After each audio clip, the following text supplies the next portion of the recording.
Yes. Okay, I'm getting confused with this banner. That's okay, we do too. So I've got a quick question too. When you showed the plot map with 4 lots in R140, you seemed to indicate it didn't really meet the standards for R140, is that correct? That is correct. Let me see if I can. You're not reading it, or you? Oh. Clicked it way too many times while it was loading.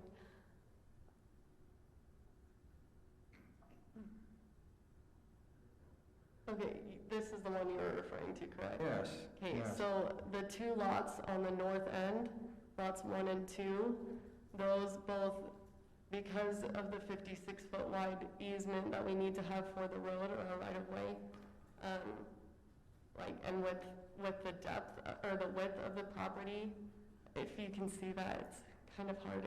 There's that 24,000 square feet for lot 1 and about 27,000 for lot 2, and that's what makes it higher than the 25% minimum, like under 30,000 square feet for R140. So it seems to me that we don't really have an option. Unless you recommend going further into, why isn't this working? Can you go to the next slide? If you didn't want to do the rezone and wanted to make this connection, we would have to do more reviews. Engineering would obviously have to go out and make sure that that's a possibility. So this is connecting the road to Manor Drive. Manors. Yes. Okay, which was an old county subdivision done in like 1975. I'm just, that. With the county, yes. That's been a dead end since 1975 in that subdivision. Correct? Dead end, like, yes. Todd, do you want to get up and explain the utility issues that are going on out here? I think that might help. And why we originally went with the road to the north. Yeah, Mayor, Council, we've been talking with developers about this parcel for several years now.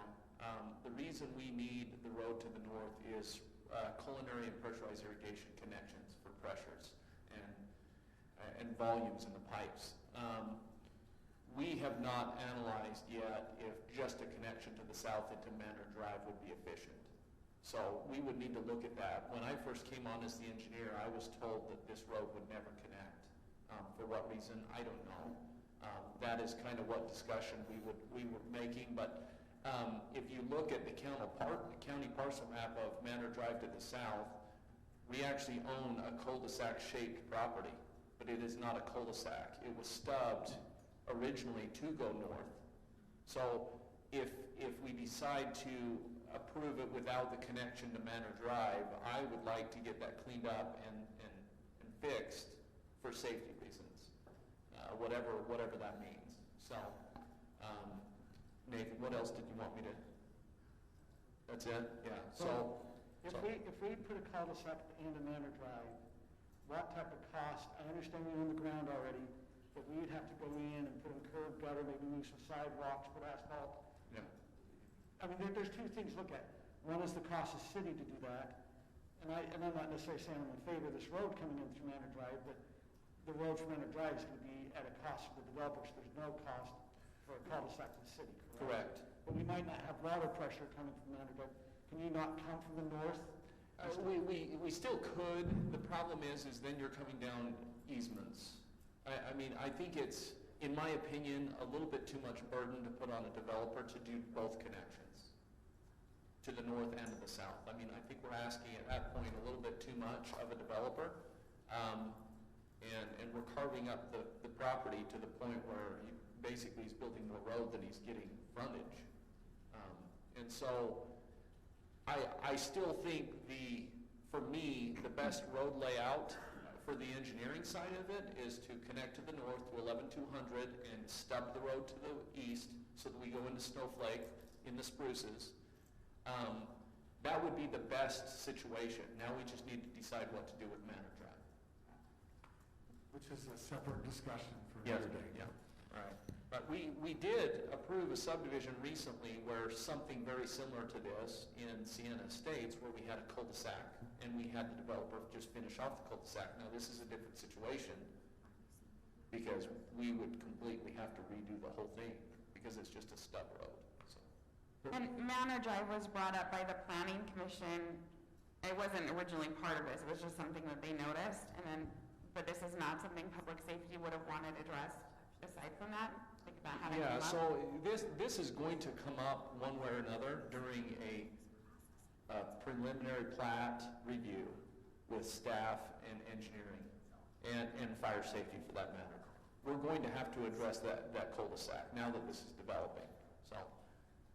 So, let me just ask a quick question. I've talked to some of the people down in Manor Drive area. They're really pretty opposed to the road going through. Their big reason is they think the high school traffic will kind of detour down Snowflake and come down there to bypass the light at SR92, and it's probably a valid concern. Definitely. So- I believe they'll see traffic in the mornings trying to do that. But our action tonight, we're just voting to either rezone it or not rezone it. We don't have to decide these things now, right? Correct, but to my knowledge, Nathan, correct me if I'm wrong, but when we do rezone, we usually tie some sort of a concept plan to that rezone, saying that this is kind of what we're anticipating. We tie concept plans if we are restricting number of lots. For example, if R130 allows 20 lots and they're proposing 15, we'll tie a concept plan to that. Or if there are certain things that they are willing to provide or extra for consideration.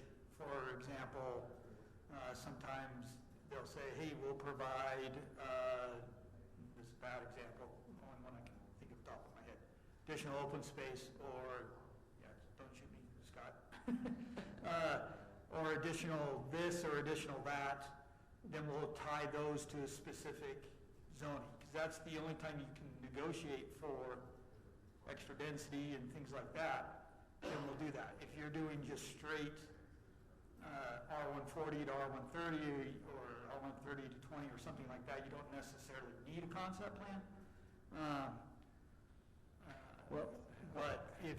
But you can have one, and if that gives the council additional comfort to know what's going in, then that's more than appropriate. I guess where I'm having trouble with this is if we say we want to leave it R140, and you're saying the best connection is north, but we were just told that it won't fit R140 then. I'm just kind of, I don't know how we can get out of that dilemma. Is there a way we can stipulation on it or make an exception? Well, Do R140 and do 4 lots. what Kelly is saying is that with the current layout, with all the road connections, they cannot meet the standards for an R140 zone. Meaning, you're going to have to, if you ultimately want that layout, only want 4 lots, you want an R140, you're going to somehow need to work with the developer to allow him to have 2 lots under 30,000. Okay. Through some sort of a variance. Or can't he create fewer lots? He You're not gonna he want can, to, but then you have what you're doing is you're carving off a piece of property that's just going to sit there. There's no use for it because we're requiring the road connections, if that makes sense. Yeah, that makes sense. Nathan, tell me, what does public safety prefer to have happen with So Manor? in talking to Chief Thompson at the time of planning, is he on? He is, and actually he's unmuted and wanted to make a comment. I'll let him talk so I don't misquote him. Yeah, can you hear me okay? Yes. So the district for us, for people, when we have some limited access, being able to get from the SR 92 block to the 11200 North block, this connection would provide a means for that to occur. The other challenge is which cars are discussed, Manor Drive-ins, and that street 50 feet by the fire code requires special approval to use dead end terminals, whether that's a cul-de-sac or a hammerhead or some other turnaround. And so we would prefer to see this street connect from Manor Drive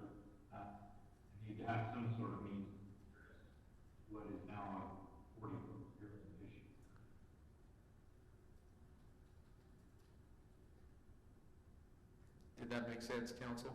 No, I So- could So he- understand most of it. Yeah, so he basically was saying that for fire safety, we currently have an existing situation where it doesn't meet code. We have a dead-end road there at Manor Drive that it does not have a proper either turnaround or a hammerhead turn, anything like that. And so he is saying that the road needs to go through as far as public safety. But Chief, would you be willing to accept if they were to finish off that cul-de-sac, that would be the same thing? Or are you saying that you need the connection all the way to 11-200? Well, I think there's two separate issues. The first is, cul-de-sac would be better than the dead end that we have now. The second issue is being able to interconnect lots, or excuse me, two lots. Don't have any, real connection between 1100 and SR 92, section of 4800 West. So that presents a challenge if we have to reroute traffic, for whatever reason, on North County Boulevard or 4800 West to evacuate traffic. That would provide us to do that. Well, Chief, you're correct. Eventually, when this is master planned and finished, you would have the connection all the way through the Spruces in the future when the Peterson property develops. But you're correct. For now, you wouldn't have that connection. So in my mind, when I look at this, it seems like the two issues might not have, aren't necessarily linked as far as us voting on them, but to me, I feel like we need to figure out what we would want to do with that cul-de-sac on Manor Drive and see what those residents want before we would vote on this other parcel. To me, they're kind of tied together, so it seems to me like I don't feel like I would be ready to make a decision because I feel like you can't separate them. I agree with Brittany. I can't make a decision on this either. The other thing, can I ask a little bit about the involvement by the owner? It appears that a lot of these concept plans are generated by staff.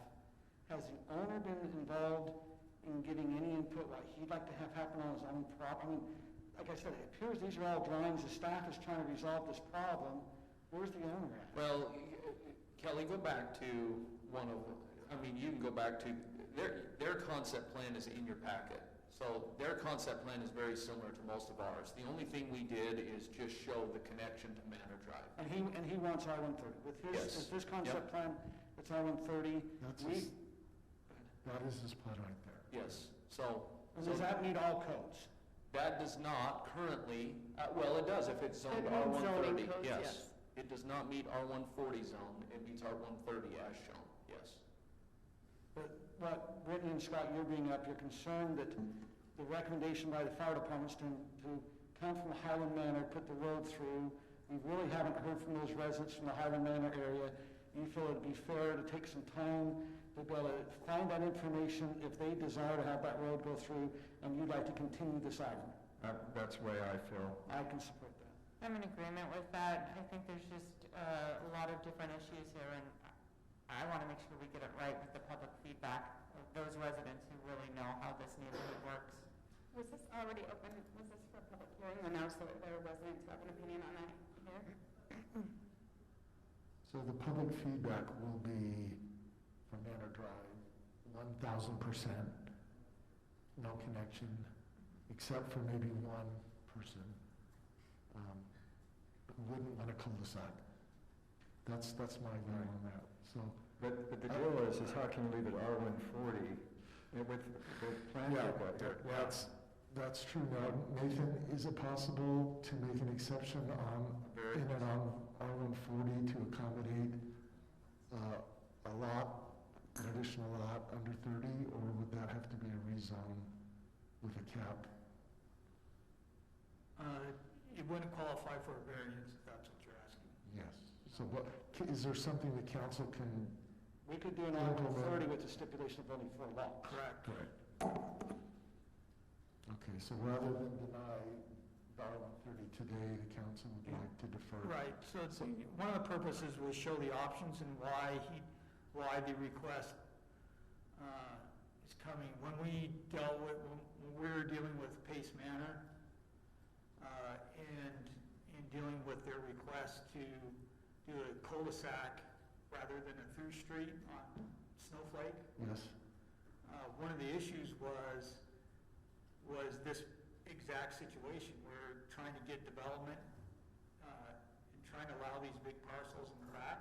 Yep. And remembering that we had done layouts through here and how the constraints that were there. So that's why we're showing, I think we may have dealt with an R120 at one point or something, I don't remember. But that's why we wanted to show is if the council wanted Manor to go north, that would be a justification perhaps for R130. 30 or something like that.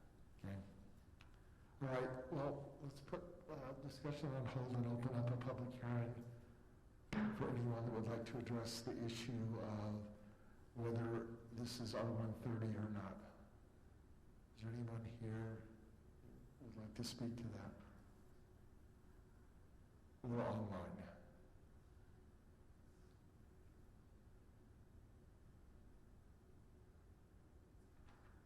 Doesn't look like anybody online is requesting to, Mayor. Right, and I think the council, I think it went to the council, a letter from a resident of Manor Drive who was very much opposed to connecting the roads. Okay, seeing that there is no public input, we'll close the public hearing. Back to council. So Nathan, one of the concerns I have with, if you did an R130 up in this area, is we still have a lot of open ground, and the property right next to it's R140, property north to it's R140, property east is R120, R140, and I believe to the south is non-conforming county property that was before the city was formed. If we do an R130, what does that now tell as a painting picture in this whole area of Highland? That we've done an R130, does it, I mean, my concern is, I understand we're saying only 4 lots here, but it starts to, the person next to it saying, hey, you have an R130, the property to the north, which is still quite open, this is one of our other open areas, it can start populating throughout that area. That's a concern for me. While it doesn't create a legal precedent, it does create an expectation. But then you have the explanation as to why you made R130, because you needed the specific road to go through, and this was what you felt was fair for that developer. Right. So you do have an explanation, but it does create an expectation. Infill property, as Todd was talking, is always a challenge because you're dealing with limited frontage on main roads already. You're trying to get it back, and you're trying to get utilities back and get the looping, which is important. And so, ideally, you would like, somebody to come in and, buy parcels up and master plan it and all that kind of stuff. And that's the ideal, but that it doesn't always work that way. So you're kind of piecemealing stuff together and doing the best you can by stubbing roads and stubbing utilities and trying to do some master planning as you do it. But it's hard trying to go back and deal with old farms and stuff like that. Can I ask another question here? I mean, the neighbors to the south put this petition together to put a trail through this property. Correct. And my understanding is from our previous discussions that the owner never agreed to that. Correct. And since this isn't a PD zone or an open space neighborhood, as a city, we couldn't really mandate or encourage them to build that trail, could we? Can you do that in an R140 and say, hey, you need to put a trail there? No, but that would be one of the things that you could say, hey, for R130, if you build a trail, we will provide R130. Another option. But straight, if they came in with R140 and you couldn't require it, you could ask, but you couldn't require it. You can't require it.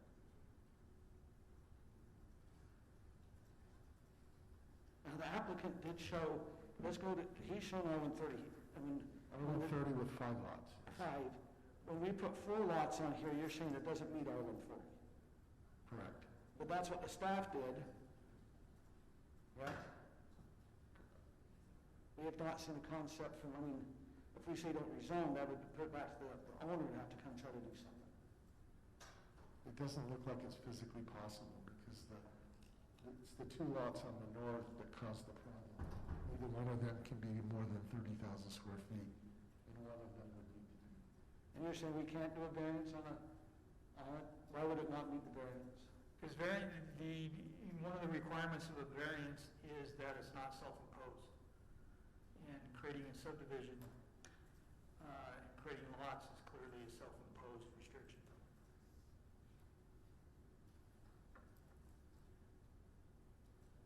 But the reason why they can't join those lots is because we have utility lines that need to come down, that we're imposing that for the utility lines? We're saying that the northbound connection is needed, yes. So if we're the ones saying that northbound connection is needed, is that not amenable for variance? We can try, but usually not. Rob, you can jump in also if you want.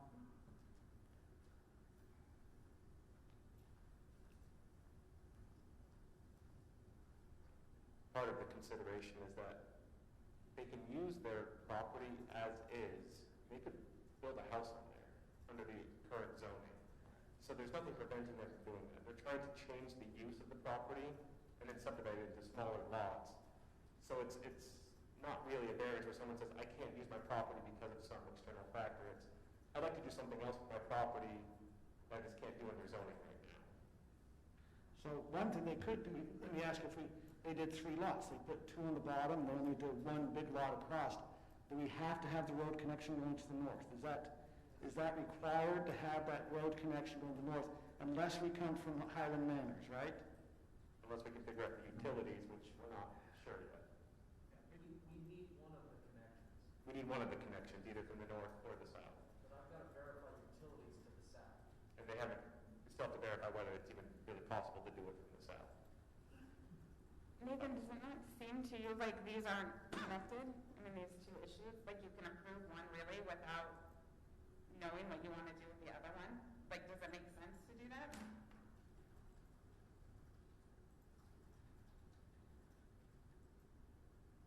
And they're certainly related. You have to provide a connection either north or south. But they're certainly related. It would be good to have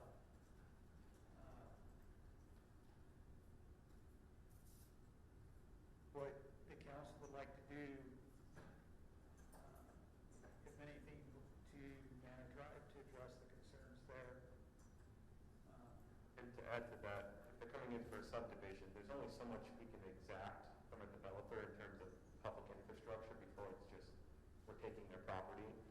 So there's kind of has to be some kind of give and take of how many lots are they putting in, how much road are they being required to put in.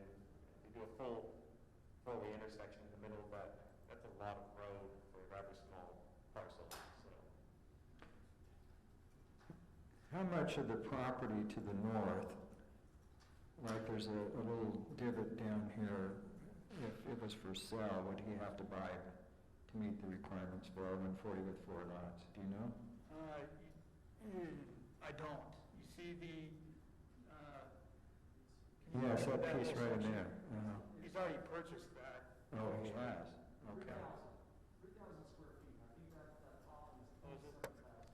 3,000 square feet. So the top right is 27,000 something. Yes. And that owner to the north is the one that wanted to buy the land where the road is because he didn't want a road going through, right? Exactly, yes. So I would guess if if selling his land helped create the possibility of that road, he wouldn't be, I'm speaking for the landowner. Well, you have to, this is a landowner issue. The landowner, before you buy the property, you go in and see what the feasibility is for the lots. Does that make sense? If that's what his goal was. If he was a farmer, he inherits it, or he's been farming it. I assume, just from hearing, this has been purchased as a development to develop. That was upon the landowner's burden to be able to find out what he can build on it. We're trying to solve the landowner's problem here that should have been resolved when he did it before. That's the buyer beware. Does that make sense? That makes perfect sense, I think. So he's kind of been the one that's kind of putting, we're trying to resolve this issue, but he's the one that put himself in this position. I guess the question is for the council is if we're amenable to doing R130 with a stipulation of 4 lots, because that's what I've kind of been hearing. And then what the worry is about going in the future, how's that paint the picture going forward?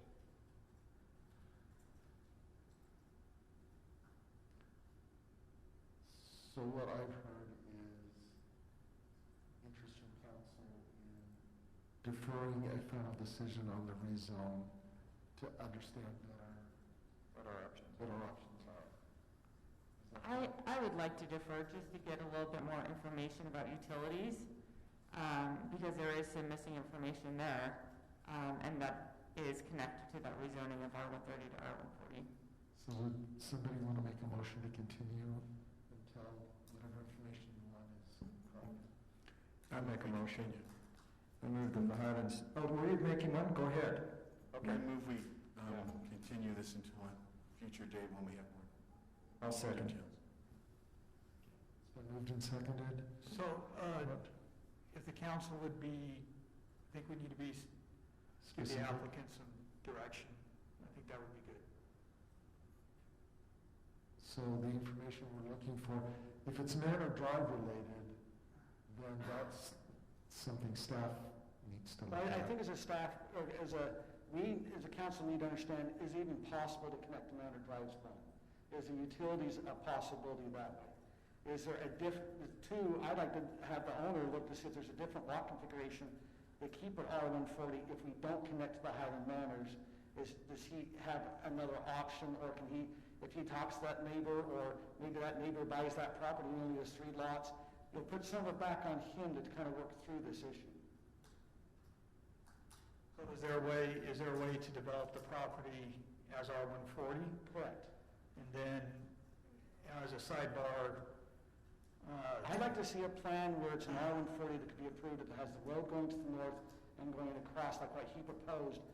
He has an R130 proposal. I'd like it to come back from him as an R140. That's conforming. What a conforming R140 would look like if it's his property. And it might be we have a parcel that's empty and we have to make a decision if that's how we approve it, or but we need to know about Highland Manor Road, if the utilities can go there, and then about what needs to happen if it stays R140. I'm sorry to jump up here, but Kurt, we looked at it, there's not a possibility of that. To have the road go north to 11200 and the road going east and west, you still are left with 2 parcels of property. You're saying, and the property owner on the northeast will not sell him property. He wants to buy the road, and that's not an option for us. We need the road connecting to the north. And so we've already looked at that. There's no possible way to meet R140 and do that design. As he currently owns the property, maybe he has to go to the other neighbor and buy some property. Buy some more from the northwest? Or maybe he has to go more to the east. I'm just saying, it's the landowner's burden. We're putting the burden upon the city. It's the landowner's burden. Well, and I agree with that. The one thing that I do want to just throw out here, because, most of the properties that we have left in Highland are fill-in properties. We have road connections that we've stubbed 2 properties, and we're basically putting a burden on whoever buys that property to tie in and do utilities at those locations. We're going to run into this quite a bit from now on.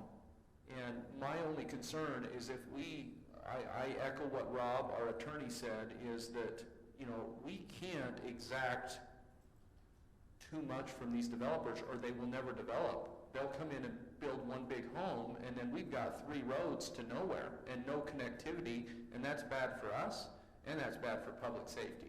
And so I think we need to look at these properties, these fill-in properties, and work with the developer in some way to make things happen that is a win-win for both.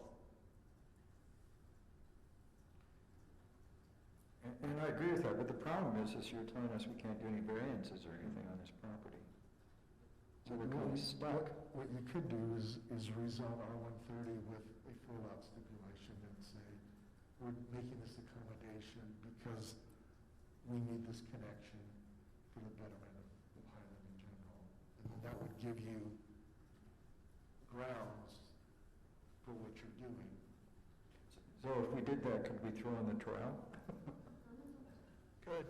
You could, but yes, you could do that. But maybe that's something you need to do a little bit more homework on, I don't know. Jamie, you had a comment? Can we sufficiently limit with stipulations to prevent kind of an open season on variances and zoning changes? Because if you open the door, then people will come in with myriad reasons to change the zoning. I'm concerned about that.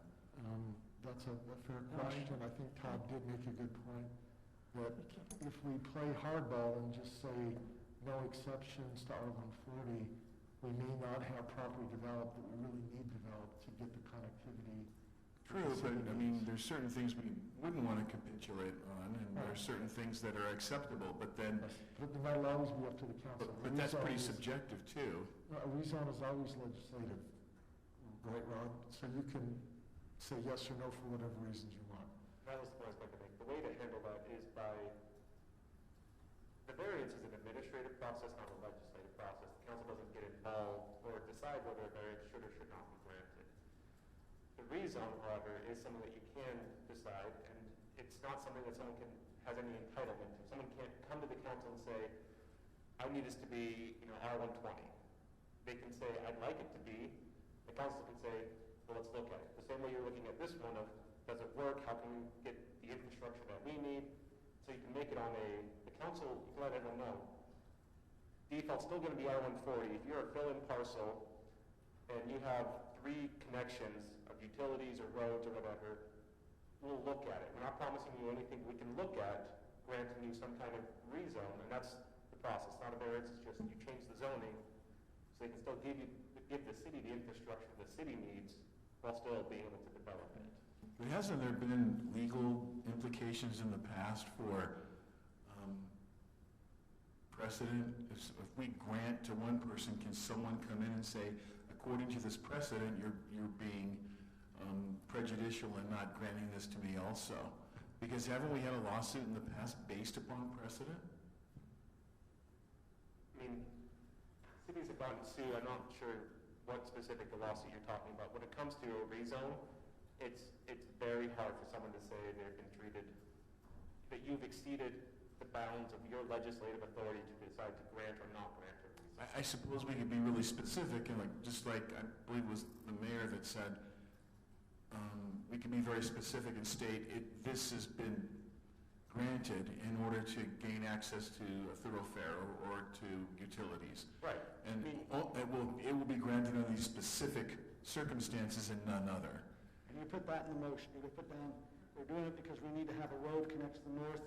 So if all the mirrors do line up, Tim, if they're putting a road here and they're getting North Road and they're a little short, then yes, they can come say, you granted it to Mr.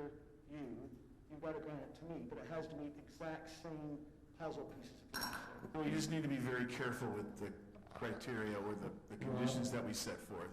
Is that even, when we do a rezone next time, we can do it or not do it for any reasons, right? Because it's legislative? More or less, yes. It does help if you have, certain findings that we granted this because they had 3 stubs that they had to make and a utility line. That helps just, not necessarily as a legal matter, but just as a kind of precedential, talking to the community matter. Yeah, we considered it. We don't like rezones in Highland. We gave it for a very specific reason. That can help with just that kind of feeling of when the council will grant a rezone. Legally, the city's going to be safe. Mayor, I think we had Tim made a motion, and I believe, was there a second? There was a second, and I think it needed to be amended, so if this is a friendly amendment, for some specificity as to what you want the property owner to do and what you want staff to do. So I'm going to maybe overstep my bounds and say, I think what you asked for, somebody asked for, and Nathan, to add to that motion that you're specifically requesting staff to provide information on whether culinary water and pressurized irrigation is possible from the south if we were to connect to Manor Drive, and that you ask the owner to come back with a a lot configuration that conforms to R140 if possible, or a different configuration that would include only 4 lots. Is The that correct? developer is not on the line or anything, right?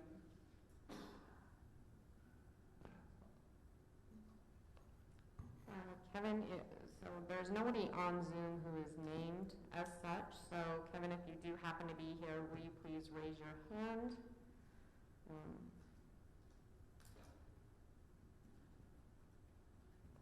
I assume not, because when we did the public hearing, no one wanted to Yeah. comment.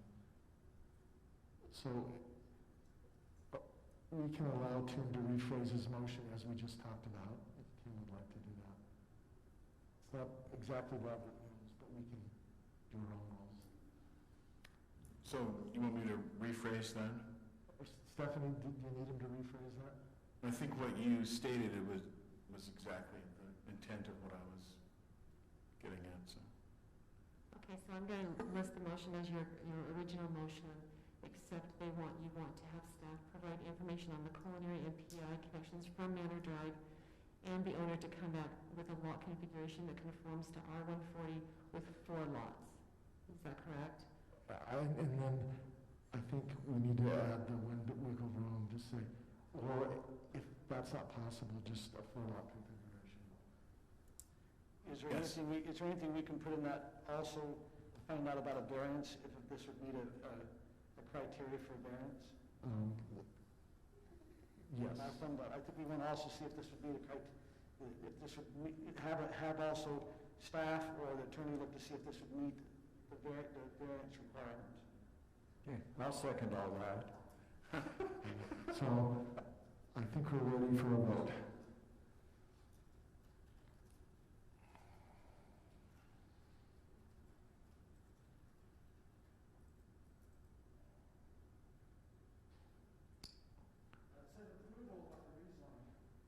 She'll edit that. So yes, you're voting on the motion as it stands. I apologize. It's quickest to just do this. Wait. So you were voting on the motion that you made, Tim, and Okay. Scott seconded. Yes. Does anyone need more time to change vote? Okay,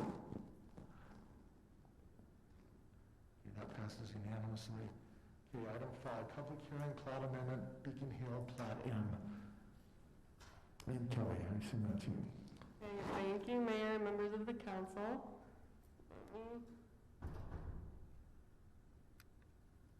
Okay, so Jeff Murphy is requesting a plat amendment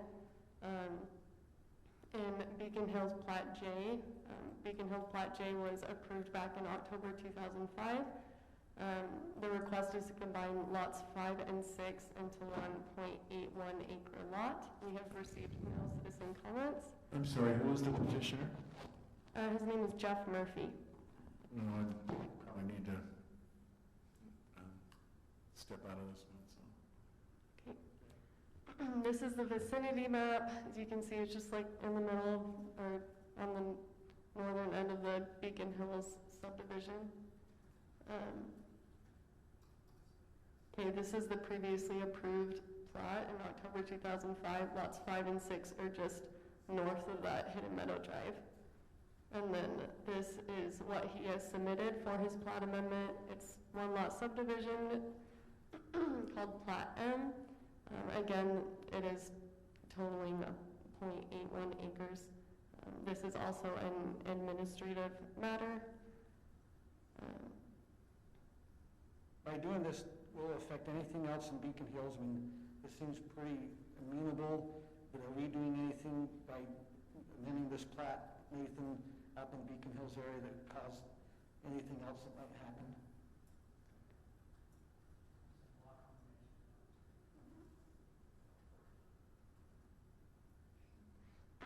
And we as staff just recommend that City Council accept the findings and approve the final plat amendment. So is there any discussion on this? All right, so Tim has recused himself because he's related to the affected party. It will be a 4-member vote unless it's a tie. If it's a a tie, I will break it.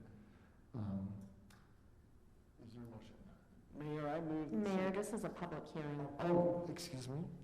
Open meeting for public hearing before we vote. If there are any participants online, please raise your hand who would like to speak to this item. Seeing none, sir. Okay, then we're closing the public hearing. My apologies. I move the city council accept the findings and approve the final plat amendment, subject to the 2 stipulations recommended by staff in the staff report. I'll second. Okay, motion by Kurt, second by Kim. Ready for a vote?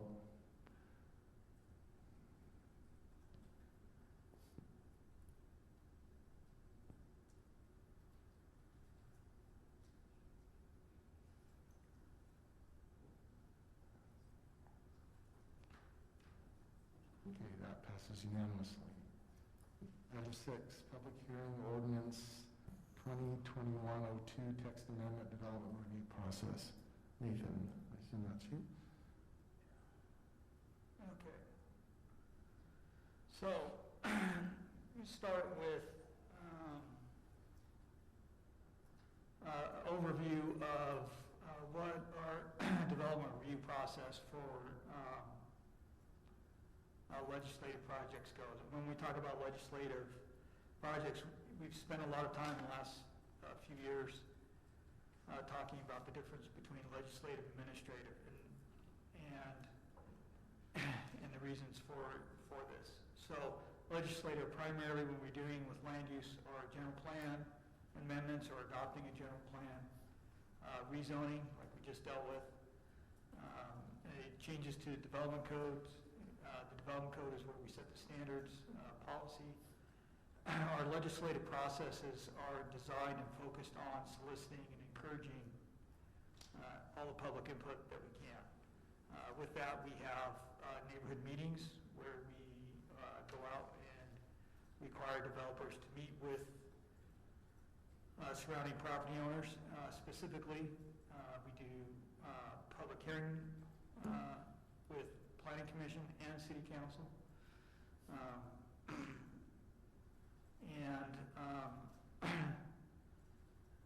And we want those people to participate. Those are meetings and actions where opinion, where matters, where, for example, if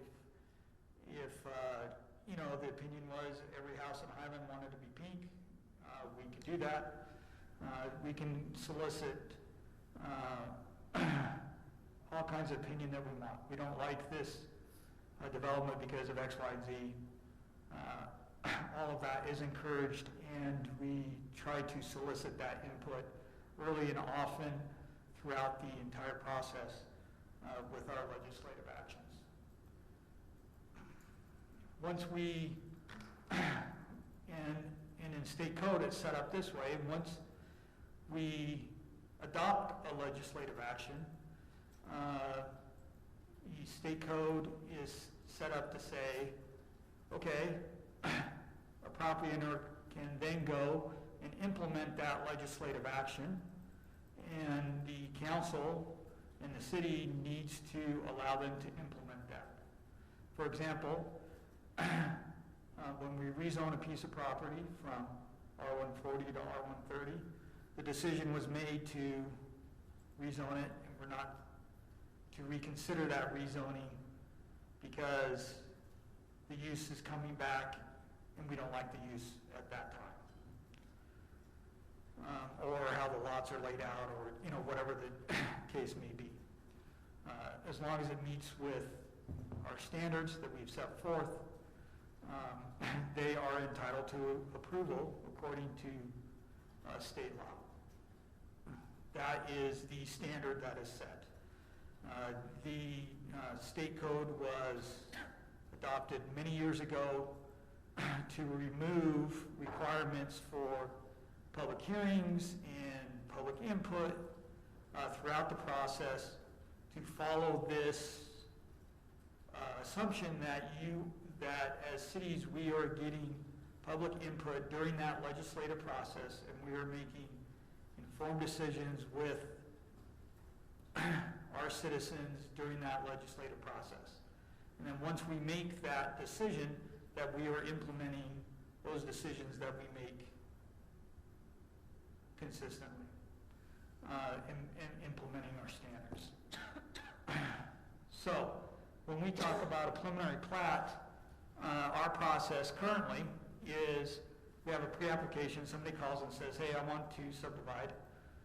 This is pre-COVID dates, but hopefully it'll be over soon. We want to subdivide. What can you tell us about this property? They come in, they meet with myself, planning, engineering, fire's there sometimes, staff, to get preliminary information on the property. Sometimes they'll ask about zoning, lot size. Well, they'll always ask about zoning. Sometimes they'll ask about rezoning, and we'll tell them what's going on.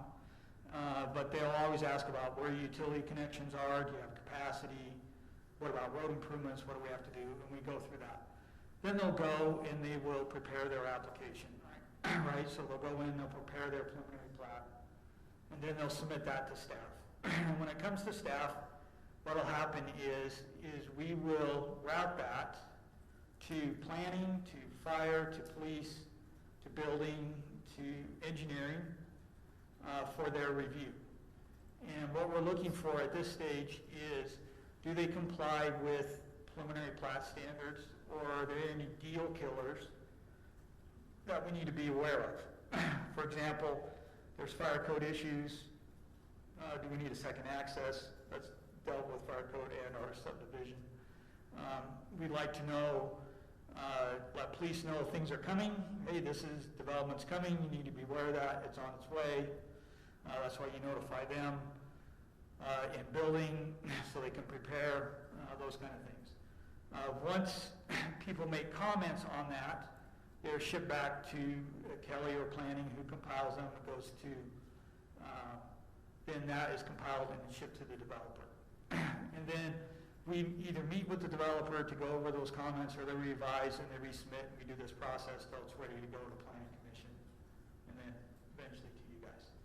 The advantage of that process is that it allows us to address the big issues prior to a planning commission or a city council meeting.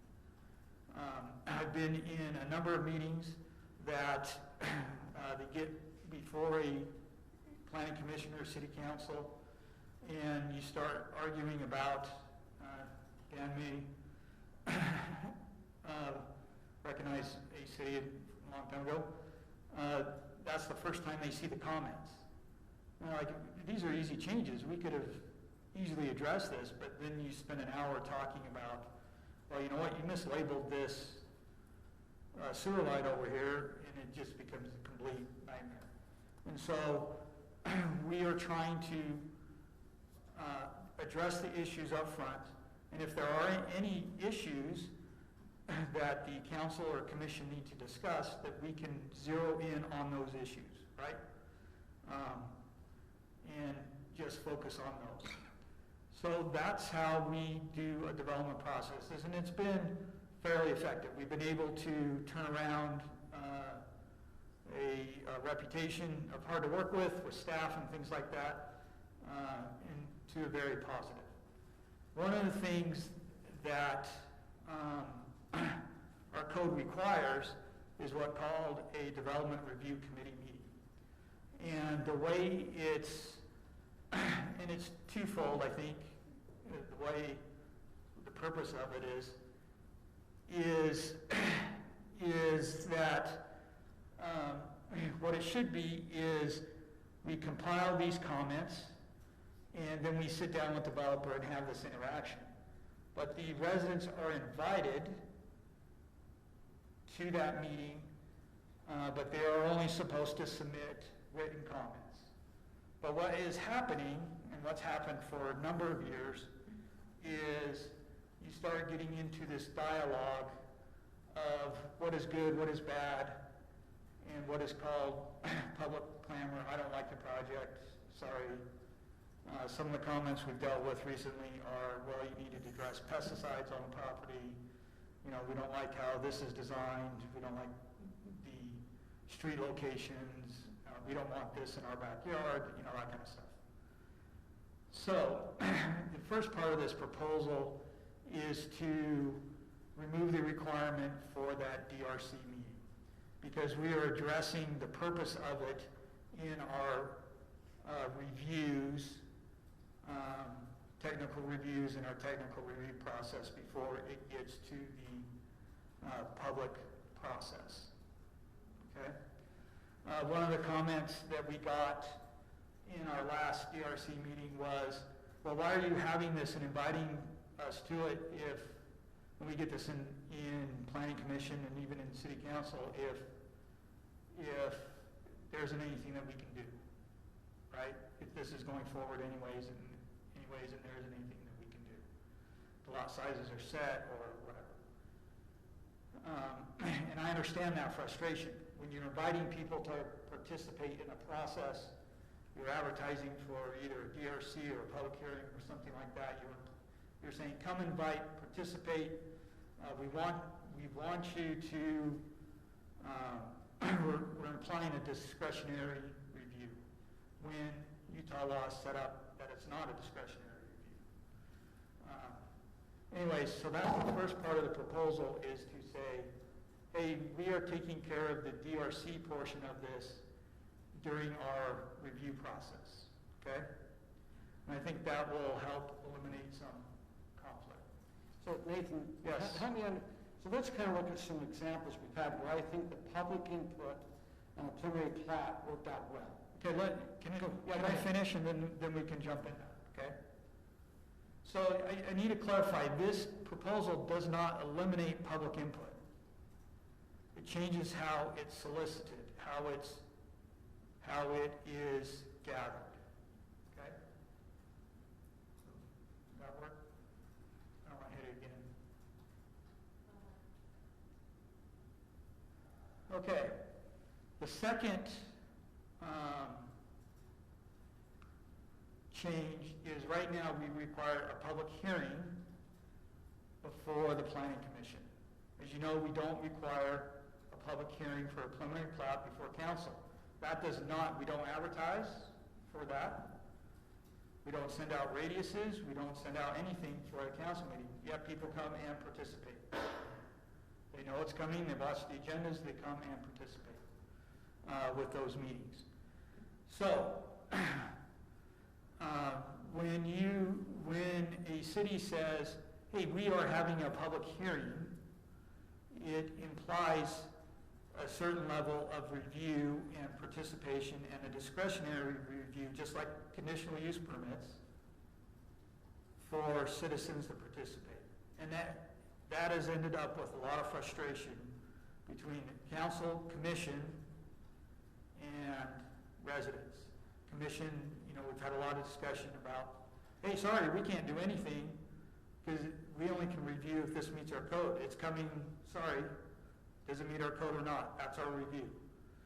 And there's a lot of frustration there between commission residents and council and residents, and it has been in the past. So part of this is to try to solve that and try to address that. So instead of saying we are holding a public hearing, we are going to say we have this application in, you are welcome to participate in the process, and this is how you participate. And it is coming, you know, it'll be for hearings, it'll be before Planning Commission and City Council, and this is how you participate. So we're changing how we participate. In doing our research, we looked at 10 different cities and only 3 still do this formal public hearing process. And the reason being is primarily because they've experienced what we have experienced, right?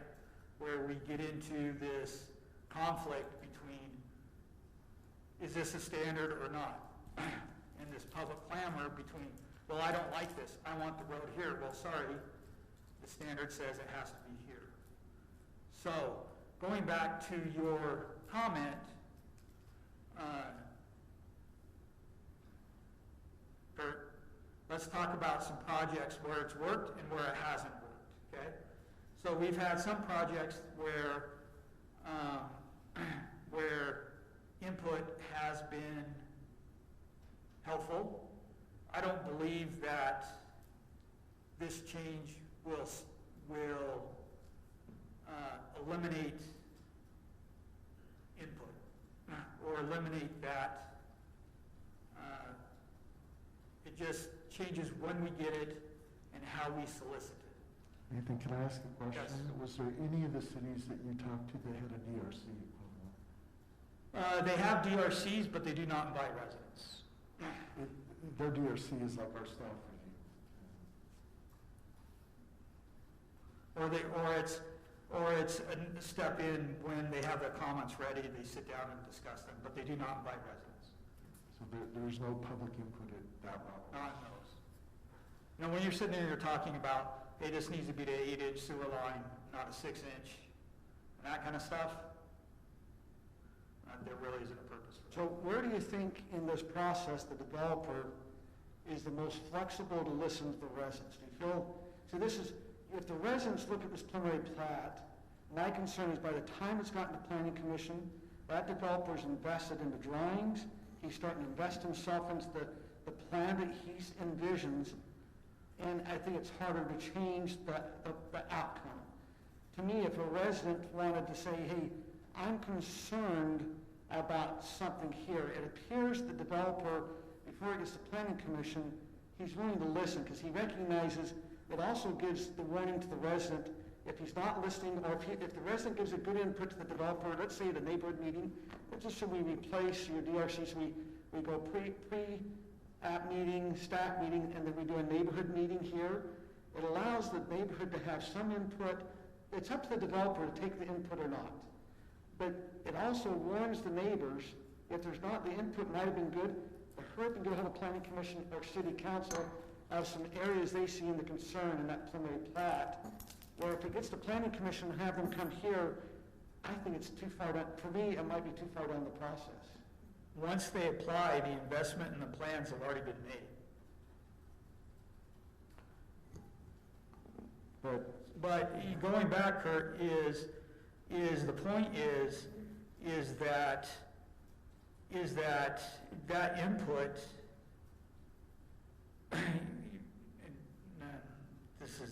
this sounds harsh, but that input, unless it's from a technical legal standpoint, that input, unless it's based on your standards and based on code, and it isn't relevant. It becomes public clamor, and we're public officials that maybe should hear some from our residents' concerns. I mean, I don't know. I get that. I don't mind the public comment. In our experience, there hasn't been changes between DRC and preliminary plat that goes to the planning commission. You're seeing the same thing, and you're seeing the same comments. We're starting to have residents give input to the council because they were more educated to help us be aware of concerns they have. I represent the residents. I mean, so you're getting a notice at DRC. We're still providing that notice and that courtesy notice up there. Correct, but they don't have. And I guess they could, and that's what you're proposing. Right now, what I understood your concern is people are showing up to the DRC meeting, residents at the DRC, and you're not able to really discuss with the developer the input. Hey, this is where your sewer lines, this is where your water lines. That's part of it. But for me as a council person, I appreciate the staff doing that, but now I want to start hearing from the public what their concern is or what's coming to us. So okay. So when's the last time you had DRC comments? Well, it might, I don't know if it came out of DRC, but like you look at the Reinhardt. Now we had an open house though, which started getting a lot. I mean, the first open house had 150, 200 people out. But as the process started to go, we had residents that were giving some. Okay, so you're talking the rezone, which was a year before that was the neighborhood meeting. Well, no, but see, remember this last one, they didn't try a rezone of the R140. They kept R140. So there were some processes that residents jumped in to say, hey, maybe the trail this way, or we're putting it here. We started getting some input that I think when it came to council, we didn't have it filled here, where a year earlier, we had 200 people. And so that would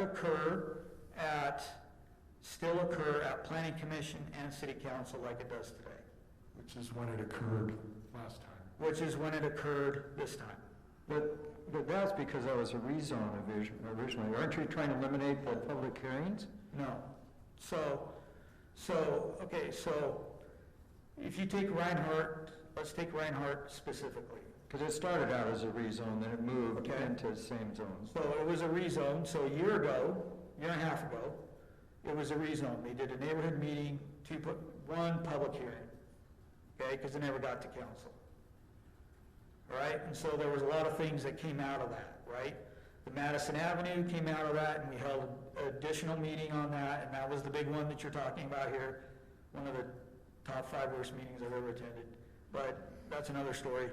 But that had nothing to do with this, right? Nothing to do with, okay? So that was totally different. So that started a lot of input on that process, okay? Now, let's fast forward a year and a half, and they apply for a preliminary plat that conforms with R140.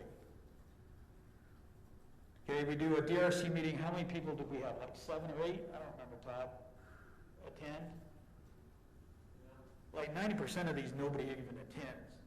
You get 2 or 3 that they do, and then it becomes a disaster. So, but anyways, and then you have your planning commission meeting. They came, the residents came, and they provided input. Then you had city council, residents came and provided input. That process doesn't change. They still can provide input. We didn't notify anybody of the city council meeting, and they all came anyways. So when they're engaged, and they want to be engaged, they will be here. But as I read through this material, it sounds like you're eliminating the public hearings. We're eliminating a public hearing for conditional use. I'll get to conditional use in a minute. But the public hearing for a planning commission for a preliminary plat, yes. So replacing it with this courtesy notice.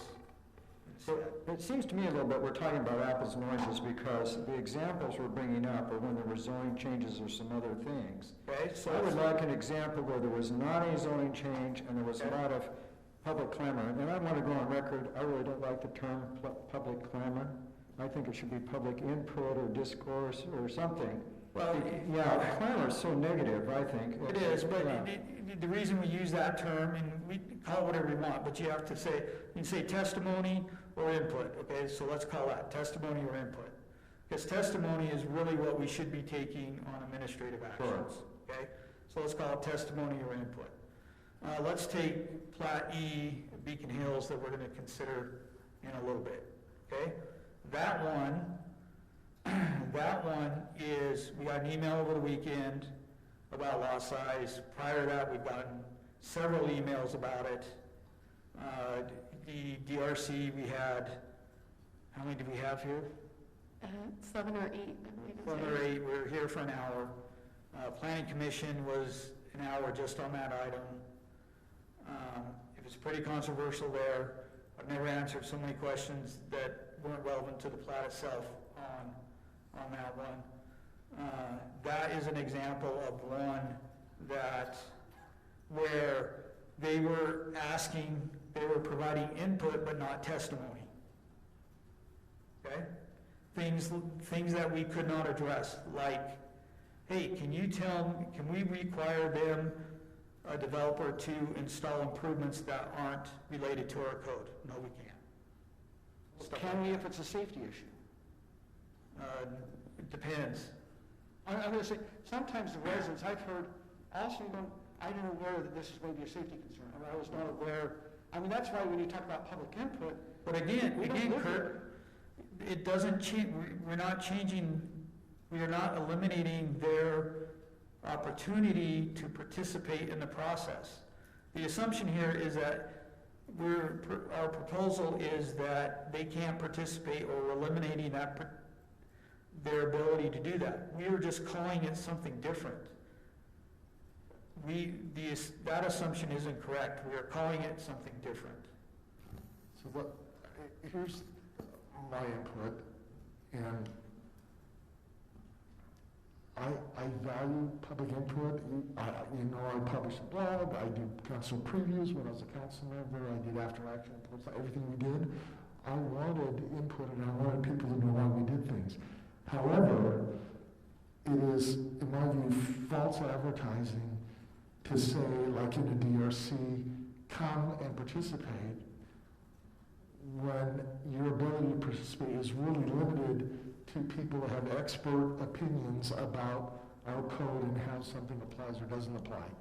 Most of the input that has come our way as a result of either public hearings for administrative things like preliminary plats at a planning commission meeting are people who say, I don't like this, I wasn't expecting this land to be developed, I don't want it to be developed, and so I'm trying to find reasons why it can't. Oh, and if you do, then wouldn't it be nice if the developer paid for a fence?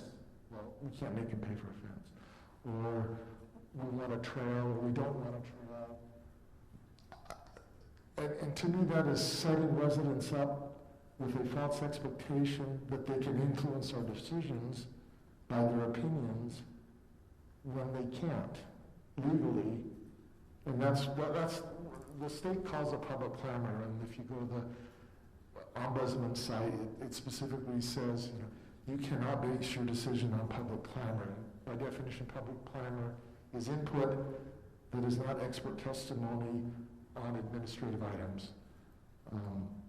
And so I feel like we're setting people up for failure when we broadcast and say we want your input, and then have to say, but we don't care because you're not an expert.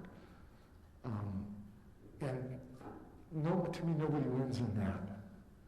Now, people can send emails, which they did on the Reinhardt property. We had a resident that made a video, promoting the idea of keeping a conservation easement where it ended up being, and they were able to influence things, but it wasn't because of anything that we're talking about here. On their own initiative, they knew this was happening, and they did extracurricular activity. They sent emails to Planning Commission, which we always welcome. They sent emails to the council, and there was a good exchange there on a lot of those things, and I know that there's a lot of exchange that happens, and I think that's good.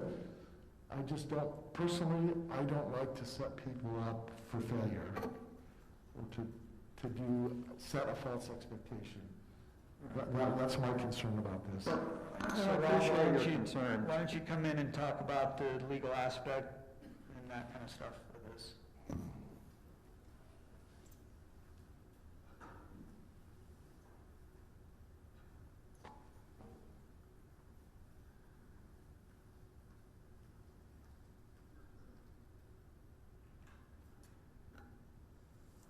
To Councilmember Smith's point, public clamor is not a great term. It is the legal term, however. For whatever reason, that's the term the courts like to use for that input. We don't have to use it. No, we don't have to use it. No, that's just why we refer to it as that. So these proposed changes, I think one issue to highlight is residents will still have, as part of both Planning Commission and City Council meetings, the introductory. If someone has a comment they'd like to make about something that's not a public hearing, come up at the beginning of the meeting, state your 3-minute speech. So that, I think, just to clarify, there will be no public hearing as part of, there's not going to be any DRC anymore. It's just the pre-application review, and so no hearing is part of that. And then the public hearing, that the proposal is that the Planning Commission is currently holding a public hearing on plat applications. That would be removed, so they'd only have the submitting written comments, emails, calls beforehand, or as part of the opening of the meeting, the make a 3-minute presentation. Hold on, you're saying that the Planning Commission is not going to have a public meeting with this change? Public hearing, public meeting, yes. Public meeting, but there will not be a hearing where the residents can come up and give input.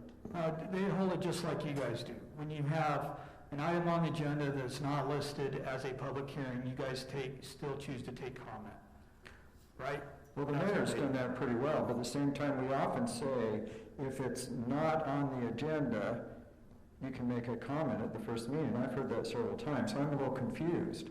Are we telling people we're not gonna have public hearing, but you can come up and talk about things on the agenda beforehand? Is that what you're saying? Well, that's a discretionary thing on my part, and sometimes I've done that in the past. If I'm planning on during the meeting allowing input on items that are on the agenda, when they happen, I will state that at the beginning of the meeting. If I'm not, I don't say that, and so then when people come, if they have comments, they can say it at the front end of the meeting. But that's up to the mayor or the planning commission chair. The chair of the planning commission could decide not to do it. A mayor could decide not to do it. The front end of the meeting where public input is always one. Right now on a preliminary plat, do we have a public comment currently? Planning commission, yes. On city council, no. Technically on city council, no. So the council's never had a public hearing requirement, there's always a public meeting requirement. The mayor has allowed comments. Planning commission currently has a public hearing requirement. Part of the proposed amendments would remove that public hearing requirement and just have it be a public meeting for the planning commission. I might go the other way and say the city council should have a public hearing. I mean, instead of remove it from planning commission, add it to city council. I like input. Again, I think we're setting people up with false expectations if we do that. It's my opinion. Well, at the same time, though, I think we need to appear to be open and transparent, because I can give you some examples in councils past where they weren't open and transparent at all, and it caused a war. And I just think we need to let people have some input in kind of an organized manner. And yeah, we might ignore them. And I support the staff on most of this. I think we get rid of the DRC in a few things. But I hate to eliminate public input. I just think sometimes it's not helpful, but I just think so many times it can be, and I think it diffuses problems ahead of time if people think they're being heard. And I don't know, I have a hard time eliminating all the public input here. Well, there's only one place for eliminating a public hearing with this thing, and that's on the planning commission. And it doesn't change their ability to send an email or bring up an item in the public input portion of the meeting. But it also eliminates neighborhood meetings in session. There were no neighborhood meetings for preliminary plats. Neighborhood meetings were never required for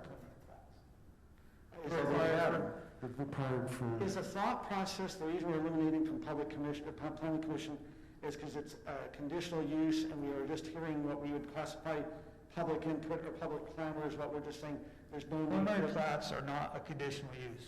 So why are we what's the reasoning to eliminate public input in the planning commission? We're eliminating a public hearing because it implies a discretionary review for an administrative action that does not exist. So there's two separate processes. One is a conditional use permit, one is a subdivision plat. We're talking about plat right Talking now. about plats, it does relate to the city's process for handling and reviewing conditional use permits. But right now, just talking about plats. As a policy matter, the council certainly could add in more public hearings or whatever process the council feels is appropriate. By state law, no public hearing is required for this kind of administrative decision. And I think when Nathan refers to the impression of more discretion than is allowed, that impression sometimes applies both to the residents and to the decision-making bodies. A number of lawsuits involve planning commissions or city councils that grant approvals or deny approvals based on that public input that doesn't relate to code and face legal challenges over that. And that's why we have an attorney here to make sure they cover us. No, but I'm just saying, like let's just from the planning commission. Someone says, hey, I don't like the way the developer looks. Okay, that's public clamor.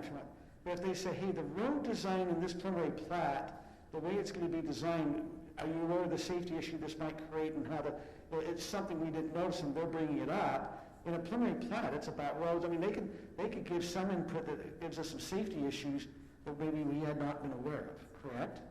It's possible, yes. But does having a public hearing eliminate that possibility? It gives the venue for the public to come. I mean, I'll be surprised, like, we had the one that was here on the manor, the Highland Manors last time at the planning commission, they had 3 or 4 individuals get up and speak. They talked about the trail, they talked about, hey, the one neighbor didn't want the road going north. I was surprised we didn't have any public tonight. They were there at the planning commission, but they weren't here. I mean, and I understand it's up to the public to be there because we had a public hearing, but there's just, I'm kind of Scott. I like any opportunity the public feels like they can get involved. We had a public hearing tonight because it was a rezone, not because it was a preliminary plat.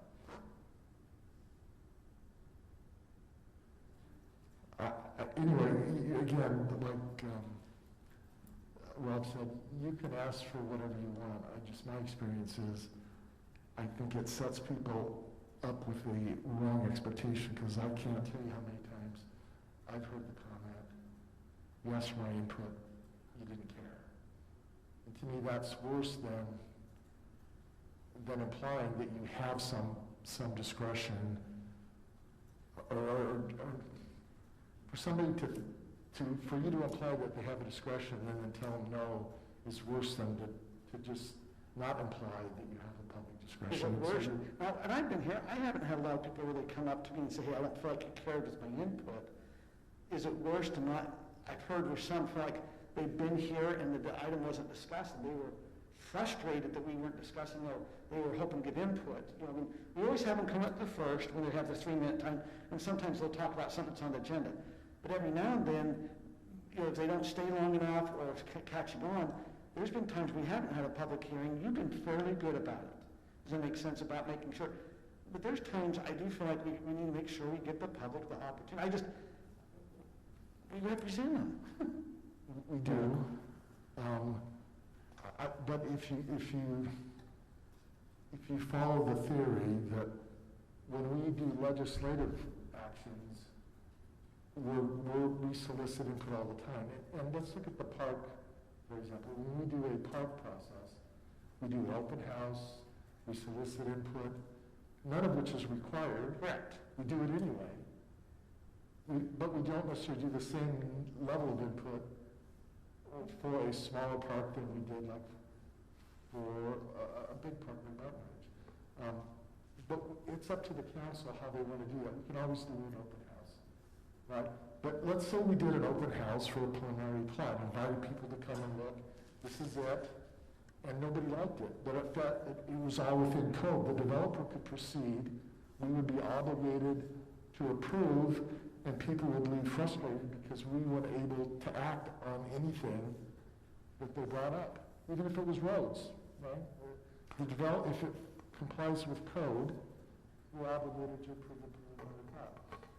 And maybe just as another example, it's not plats or conditional use. A building permit it's categorized as a land use application and approval. It's essentially a building permit's the same thing as a subdivision plat, at least in terms of the city's review. That someone comes in, they say, you allow this kind of use, I want to do it. Building permit's much more routine, obviously. We don't even bring it to planning commission or council. We have a whole process like that. Theoretically, the council could. This is all just, you have a range of policy decisions. The staff has recommended removing the public hearing requirement for plats. You could say, maybe we don't want it for planning commission, but we do want it for council, or we don't want it anywhere. Or we want to have a part of this courtesy, we want to have a neighborhood meeting or an open house. The current proposal is no DRC and no public hearing at any part, any subdivision plat. But part of the proposal is to eliminate neighborhood meetings and to eliminate notification unless we choose to do a courtesy. So I have kind of a hard time going that extreme. On this one, there never was a neighborhood meeting requirement ever. So we can't remove it if it wasn't there. Part of this text amendment is to remove the requirement to have a neighborhood meeting for a conditional use. We still have a public hearing at the planning commission, and at city council not at city council. We have the public hearing notice that has to be sent out and a public hearing held for conditional uses. Kelly, that's number 7, right, not number 6? That's number 7, we're on 6.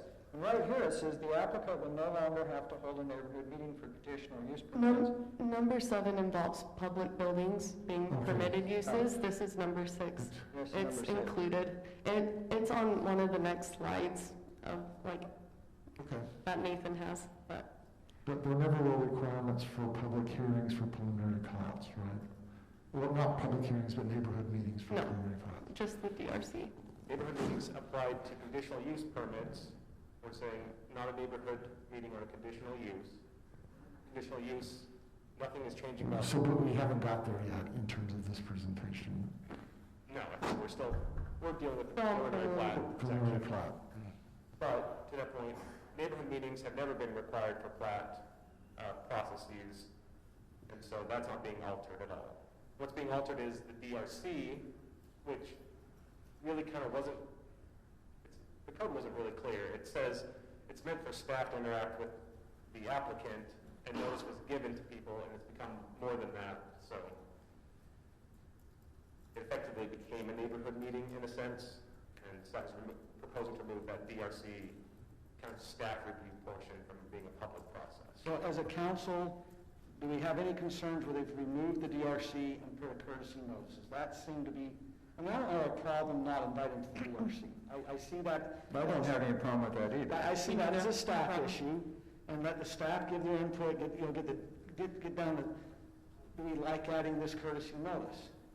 I like it. I like the courtesy notice too. I just think we need to let people know that they're having a subdivision built in their backyard, or at least let them know, because if you don't, then they come and say, you're not being open and transparent. And I understand what the mayor is saying. We don't want to upset or put expectations that can't exist, but it seems like it's at least, I mean, if somebody put a subdivision next to me and no one told me they were going to do it, I would be pretty mad. I mean, I'd like to at least get notification something's happening and an opportunity to come and express my opinion. So the courtesy notice, what you're saying, Scott, that you want a venue after the courtesy notice, other than email, where the residents could come in and make their voices heard. I like a public hearing with the planning commission. That's what I thought the planning commission was all about. I'm okay with that, keep it the planning commission. But we want to add it to the city council. I understand it adds to our agenda, I understand it could add to time, and maybe we give an expectation. If we had concerns where we gave the voice to the planning commission and not the voice of the city council, the mayor, our current mayor has been really good about that, making sure that everyone's voices are heard. But Scott, you mentioned in other councils, you've seen where that wasn't a case and it's been a concern.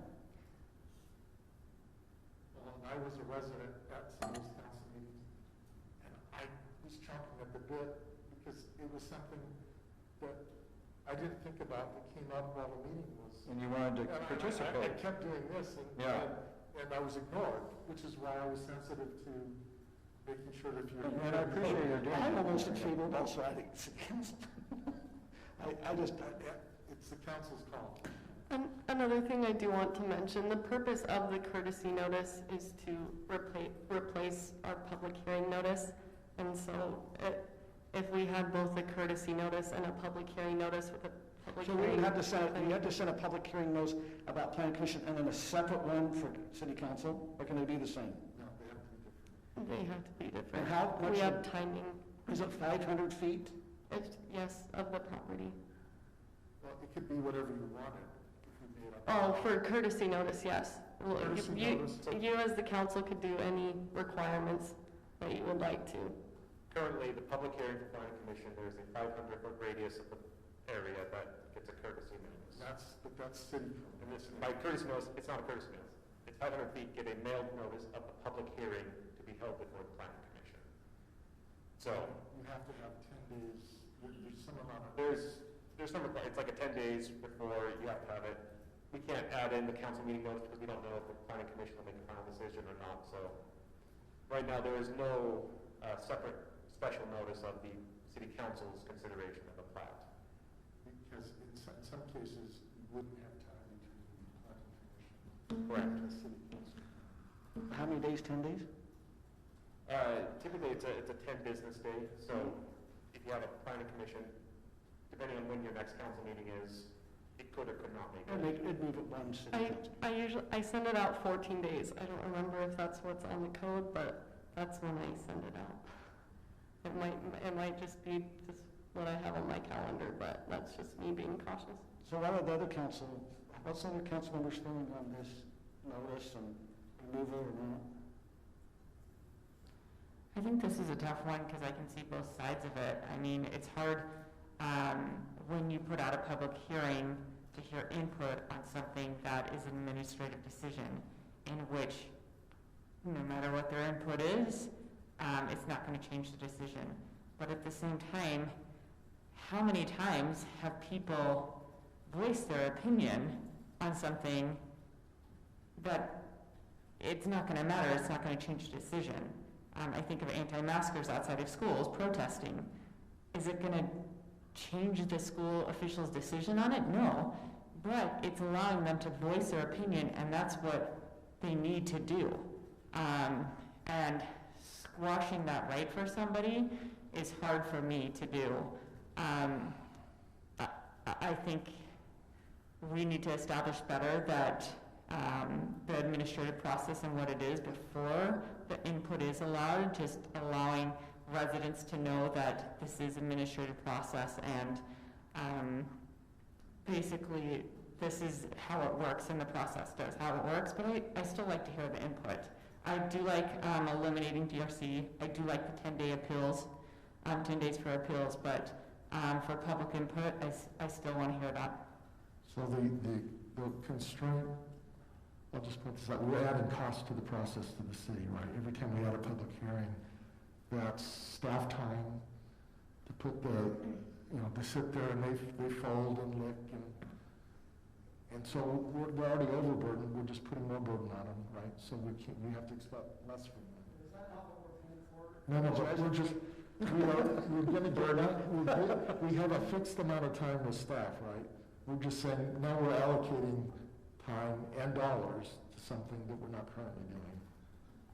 But what I'm hearing is that we're coming to agreement, it sounds like it, and we haven't heard from Tim or Brittany, but that we're okay with eliminating the DRC and public notice for that. You're going to have a pre-app review, but I just think that what I'm hearing is we would like to keep the public hearing with the Planning Commission and notification of the people about that so that they feel like if they want to come and have some input, they will. Will it change things? I don't know, but it gives them that opportunity. Let's I just want to eliminate all neighborhood meetings and public input. Scott, I mean, and maybe I'm just, because I've been part of the pretty good council where the mayor's brought this, allow the public to speak. Is there a concern, do we feel, if they've had the input at the Planning Commission, do they need to also have the opportunity, even though you go, hey, this is, at the city council, we're the elected officials, Planning Commission's appointed, and they can kind of help, weed through a lot of the stuff. Do we need one at the city council to make sure that there's a public hearing there? I mean, I can support that. I like the input even though it's hard. So if you keep the public hearing on the Planning Commission, then there's no need for a courtesy notice. That would be redundant. So the courtesy notice would replace, you do one or the other. But you notify about the public hearing. Your courtesy notice is, it's a public hearing at Planning Commission, another notice for public hearing at City Council. Okay, so again, you just added cost and time, and you need to factor that into your thinking when we go into budget and what we're asking staff to do. You recognize that? When they're looking the first one, they can have the second letter put together. They can't because the Planning Commission hasn't made their They haven't given decision their yet. findings, we don't know the exact date when things are happening, I understand. Well, I think what we're doing is eliminating the cost with DRC meeting because we're eliminating that. I still think notification for the public hearing makes sense to me. Yes, if you're going to have one, you have to have notification. I'd love to hear what Brittany and Tim have to say, though. I mean, it's just, I do see validation on both sides, so let's hear what you guys have to say.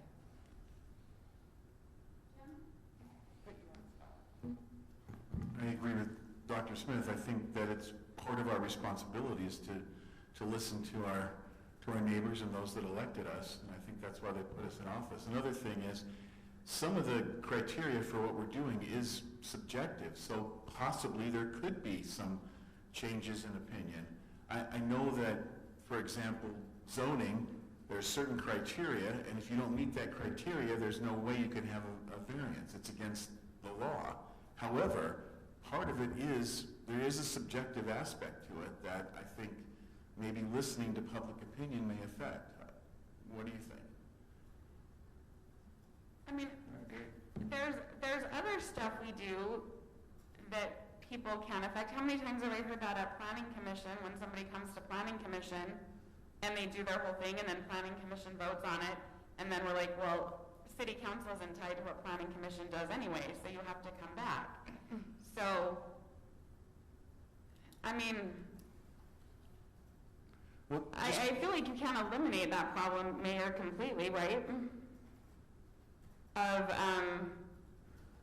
people wanting to have a say in a process that maybe they can't impact in the end. I mean, Well, you this is- can't eliminate it, but, and you don't eliminate, by taking out a public hearing, you're not eliminating public input. You're eliminating a notice requirement, and there's one less time slot that they have to contribute. You're not taking away a time slot to contribute their input. You're just changing a notification requirement. Now, here's things the city is doing now that it didn't do before with respect to public notification and transparency. We do a council preview before every meeting that's abbreviated, so people that don't have time to look through a whole agenda, that's posted on our website and it's sent to everyone that signs up for it. I think Aaron does those, correct, or Candace? Actually, Stephanie helps me with those. So Stephanie does those. That's something that we didn't do before. We also, in our monthly newsletter, put summaries of the council meetings that have transpired in the previous month. We didn't do that before. Our website's a lot easier to navigate. Your options for signing up for stuff. There are a lot of ways to be involved if you want to be involved. Again, it's my opinion, and I don't have a vote, that I don't think a public hearing is needed for planning commission. It's certainly, the downside to it, again, to me, is you're setting an expectation that you can do something when you can't. But you're not eliminating the opportunity to provide input, you're just removing the expectation setting that you do by calling it a public hearing.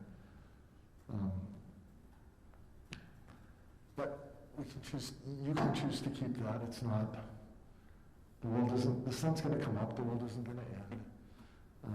We get a lot of input regardless of public hearings or not. I would hate to add to what we have because it just impinges on staff time. It also impinges on our ability to schedule We'll have a month to the review process. Yes. If you put it on the council as well. Mayor, may I add something? Sure. The thing is, if the council chooses to require a courtesy notice and say they chose not to do a public hearing at planning commission, you would not be lessening the notification. You could require that same 500-foot radius, but have it be a courtesy notice rather than a public hearing notice. And so they're still being notified, and you can also require that we have the date of the planning commission meeting and say they're welcome to come, and we have public appearances at the beginning. But it's just the idea of public hearing that gives that like perspective that it could be a legislative matter and that their input would be taken as, would be considered in the decisions. But they're always invited to give their input, and that's what the public appearances are for, because it's not part of the public hearing. They're not things that are supposed to be taken as part of the decision making by the planning commission and the council. So, let me flip sides. So if we kept if we didn't do the courtesy notice and we kept the public hearing in the planning commission meeting, we could, in our notice for a public hearing, point out, this is an administrative process here. While you're welcome to provide your input, if you want to impact the decision, it needs to be one of these several things, right? Expert opinion based on how this meets or doesn't meet city code, right? So we could be very explicit about, you're welcome to say whatever you want, but the things that the council or commission will be able to consider are things like these, right? So we could be explicit in making sure that people understood that their input's welcome, but if they want to influence it, then it needs to be this kind of input. I think we would need to be very clear about what the courtesy notice would entail, because I think that we all in this room right now understand what the outcome is that we want.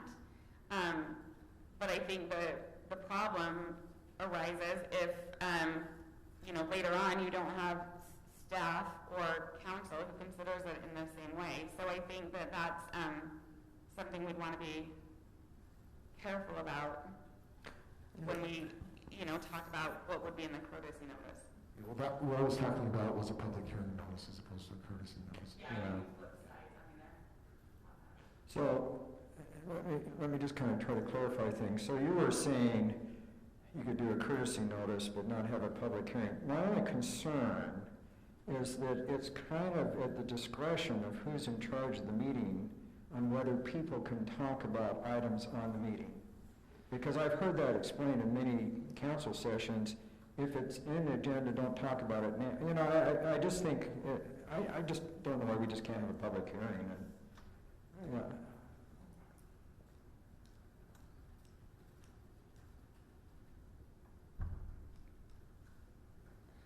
I'm kind of with Scott. I like the public hearing.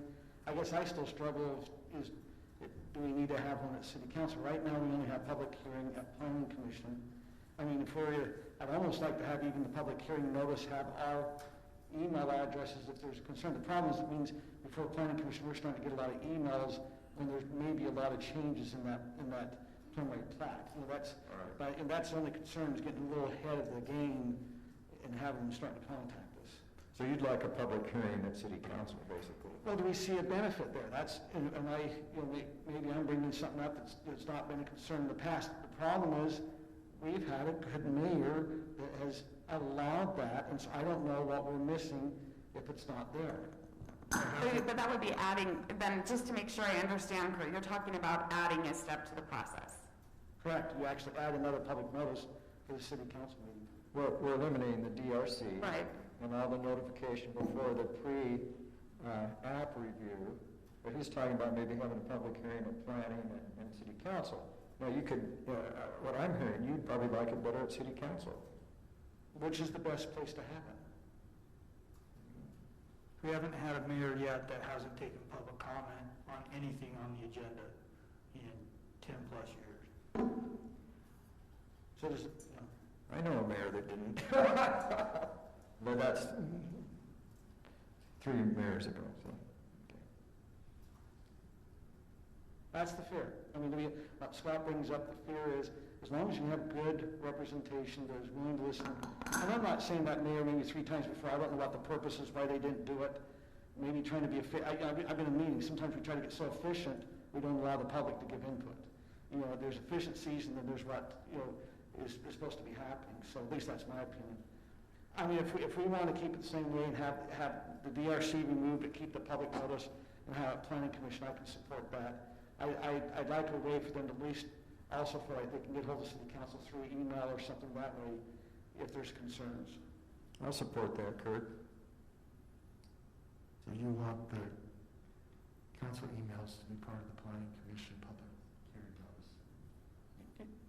If there's I just worry we're going to start getting a lot of input to us before it's went to planning commission. Like I said, a lot of things change sometimes as it gets going between there and planning commission, and it doesn't even come to us sometimes.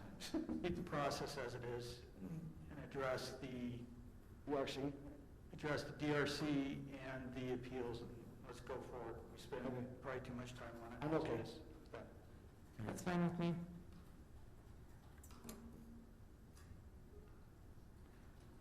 So is there another slide, Nathan? We've hit everything, so you can just go. Okay, so I would entertain a motion on the process for preliminary plat approval. Mayor, isn't this a public hearing?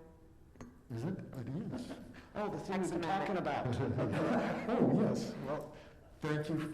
Today is an absent-minded day for me. I apologize. Public hearing is open for comments about this item number 6.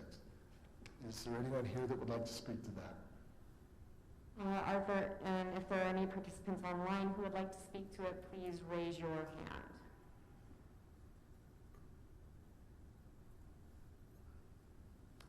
I see none, Mayor. Okay, so public hearing is closed. So I would entertain a motion regarding the preliminary plat process. Just to interject, if you're fine with all the other changes that were proposed in that lengthy kind of document that went through and changed a bunch of things throughout, there's a lot of clarifications and things that just need to be done just to clarify the process. Thank you. But you liked everything else except for the removal of the public hearing on the planning commission. I would recommend that the council make a motion to approve the changes as proposed by staff with the following exceptions. The change to the new 5-4-304 subsection 2 is related to the notice of the public hearing. That was removed. That remains the same. And likewise with 5-4-306 sub 1, there's a change from hearing to meeting. That just reverts back to hearing. With those changes, the public hearing remains the same, but all the other changes of the proposed amendments are implemented. So basically, you're eliminating the DRC. Correct? And notification for that. Correct. Okay. Do we need to do something with the 10-day notice too, or something? And the 10-day appeal process. Yeah, we're fixing the 10-day appeal process. There's also a minor change. If there's ever a dispute between a developer who submits a plan and there's a dispute between the developer and staff regarding whether it's good or not, we add in the process where the developer can say, we'll send it forward with your comments and we'll let the decision makers handle it. And then just some clarification language throughout. So if any council member is okay with what Rob just said, you could say so moved.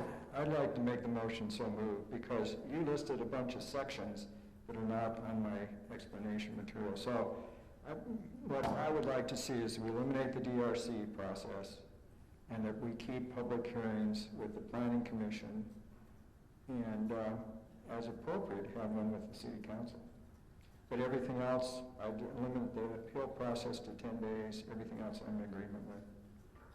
Was that an addition for a council hearing as well?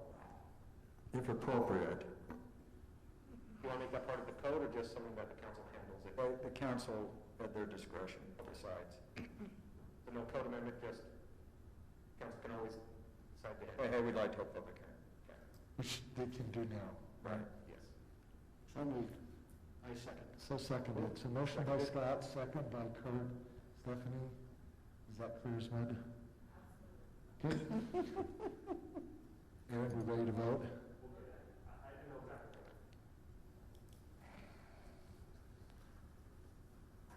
Okay, Brady Brammer just popped in, so thank you for doing that. We will insert him right now for a much-needed break after this vote.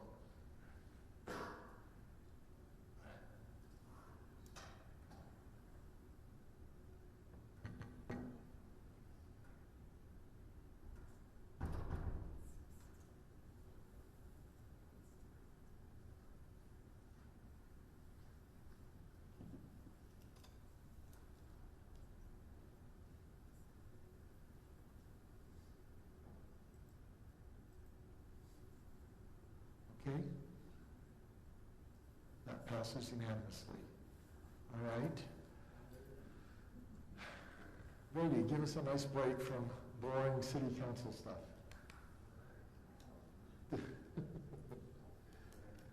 Boring legislative stuff. I come with the boring legislative stuff. So it's wonderful to be here, and it's great to be back in the room where it happens here. On the legislative side, it always starts with the budget.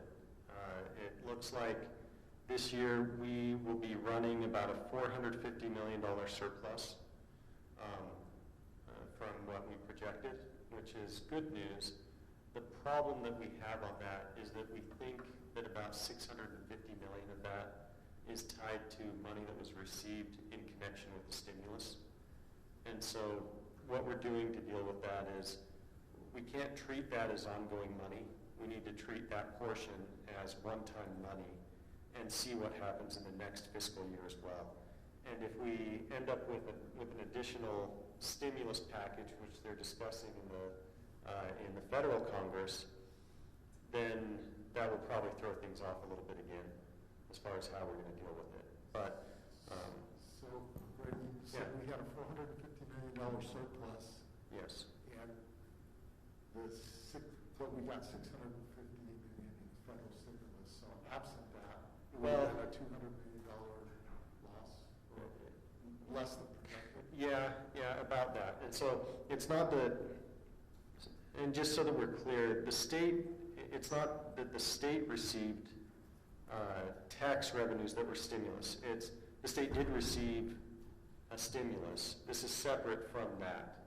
This is the tax revenues collected and the portion of that we can attribute to the stimulus. Okay, so that's money, because we got a stimulus, we got this much more tax. Yeah. So that's the good news. I think that there will be some pushes for, we have been running multiple years in a row of surplus. And what that means is that we probably will be looking at a tax cut at some point. Now, how that happens will be interesting. I don't know exactly, there's a few options on the table. For a year like this year, I think it makes a lot of sense to do a rebate, a one-time rebate as opposed to a tax cut until the revenue projections settle down a little bit. However, other things will be on the table, such as an across-the-board tax cut or a Social Security. The options are basically across-the-board tax cut, Social Security tax cut, veterans that move into the state, their pension tax cut on that. There's various, there's lots of different ways and different people that want a tax cut. And so we'll see how that shakes out politically. Personally, I'm generally in favor of an across-the-board rate tax cut. I think that hits the most amount of people. And even though it's smaller from an incremental standpoint, it's a better fiscal policy. The Social Security tax cut is usually, it's very friendly to voters, especially our senior citizen voters, but from a fiscal standpoint, it's not necessarily as beneficial overall to the economy. Most of the senior citizens that are struggling on the tax side are paying not a ton on their taxes anyways. If they're struggling financially, their marginal rate is much lower. So that's one of the issues. And then another issue that we will be addressing is Utah Lake. We're trying to get the final touches on the bill. It's going to be a fairly big, gnarly bill to deal with because there's a lot of issues. And so whether that is a 1 or 2 year project, we'll see as far as the legislation related to that. And what it would largely be is putting Utah Lake into, currently Utah Lake is controlled by the Utah Lake Commission, which is an interlocal agreement among 16 municipalities, and then it is funded by voluntary contributions by those municipalities into the lake. And then the state matches a portion of that. The problem with that is that the Utah Lake Commission doesn't have a big enough shovel to address many of the issues that Utah Lake has. So we've got some significant water mitigation or water quality mitigation issues. And Utah Lake just doesn't have, the Utah Lake Commission doesn't have the shovel to deal with that because that's not the members' primary mission. They're members of city councils and things like that, and this is a voluntary group. It's not, it's kind of voluntary. It's kind of like your city council is voluntary. But it's not their primary mission, and they don't have the funding to get the bonding needed for the equipment, the dredging equipment and other equipment that is likely to be needed to help fix the lake. Additionally, whenever anyone wants to do something on the lake, there's 23 different public entities that have their toe in the water. And that's very difficult for anyone to deal with. So for example, if Vineyard wanted to put a pier out into the lake, nobody knows who to contact to do that. So you'd start with State Fire and Forestry, then you go to DNR, then you go to Department of Water Quality, and then you go to the Utah Lake Commission, and maybe a little bit to the Army Corps of Engineers, and possibly over to, and then you've got to deal with various water quality entities that are putting water in and making sure the water goes down into other areas of the state. It's a complicated mess, but this would create one entity that deals with all of that. And so similar to the inland port, where it was a state-created entity that has within its borders taxing authority and that has land use authority, this would be around the borders of Utah Lake, possibly some of the land to the south and southwest that is not developed yet would also be included in it. And it would largely be, and it would have authority over the lake bed, not necessarily the shoreline. The shoreline has to stay the same. The Army Corps of Engineers requires that. But the reality is, as we looked out at where we could lift I chair the Utah County caucus, so all the legislators in Utah County and in the House in Utah County, and then there's a Senate side as well. As we looked out at what the best thing we could do for our county was, it was to stop treating the lake like a liability and turn it into the asset that it really is. And it's a state-owned asset. We went to the Supreme Court to determine that we owned it and that the federal government didn't.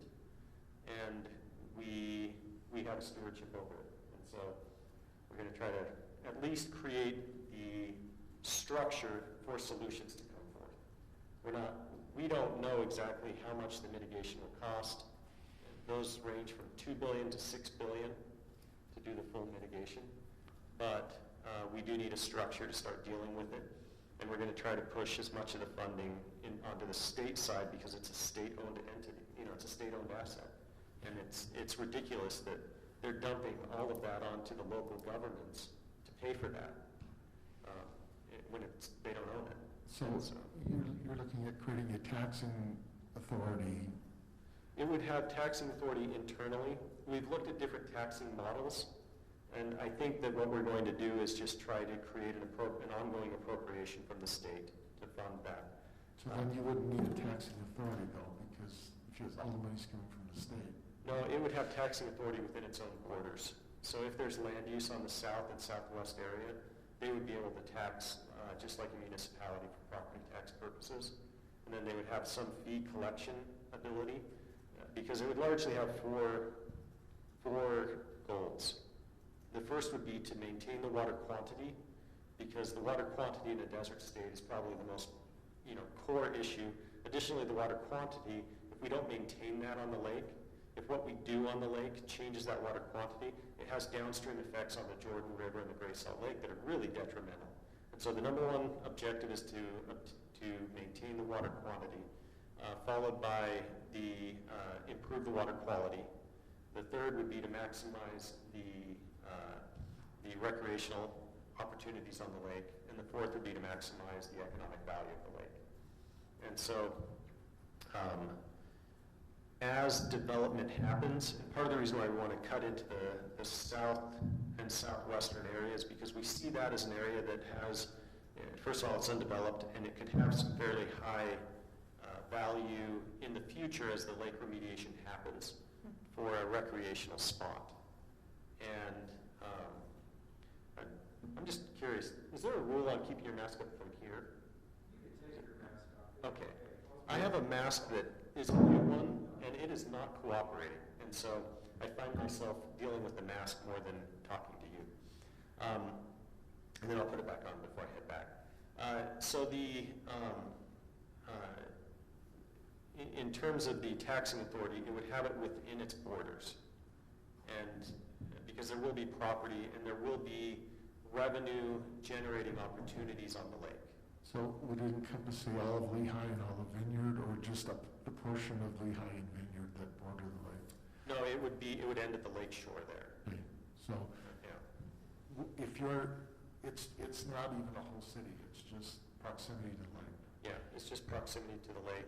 We don't anticipate any of the landowners that are currently in incorporated city to be part of it. And if there are, it's a few small ones that have annexed in or something, and they would be grandfathered in on their current land use and everything that way. So the current members of the Utah Lake Commission that Many of them would be on the board for this.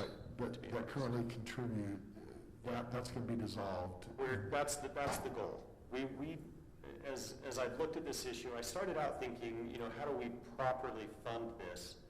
And my initial thought was, well, a lot of the lake problems are coming from influent waters. And so if you place a fee on the per million gallons that are coming into the lake related to the special service districts, that seems like a fair way to do it. But then as I was considering it more, it doesn't make any sense to have a state level asset that is, that has that cost. I think that it's time for Utah County to flex its political muscle a little bit and push that back to the state. Let me just ask a question that's kind of maybe in the specifics. I'm just curious. So you were saying one of the purposes to protect the quantity of the water in Utah Lake, but in dry years, the cities along the Wasatch Front have water rights, and are they going to mandate that there's so much water that has to go down the American Fork riverbed when we need it for pressurized irrigation? So I'd like to know how all that works out, because I can see where the state says, okay, it's too bad about your water rights and all that stuff, but we've got to keep water in that lake. So, the intent on that would be that the status quo remains in terms of quantity. We know that the quantity will move up and down on the weather. With the weather. What we're talking about is, because the lake's shoreline is controlled by the Army Corps of Engineers, we don't want to touch the federal government on that issue.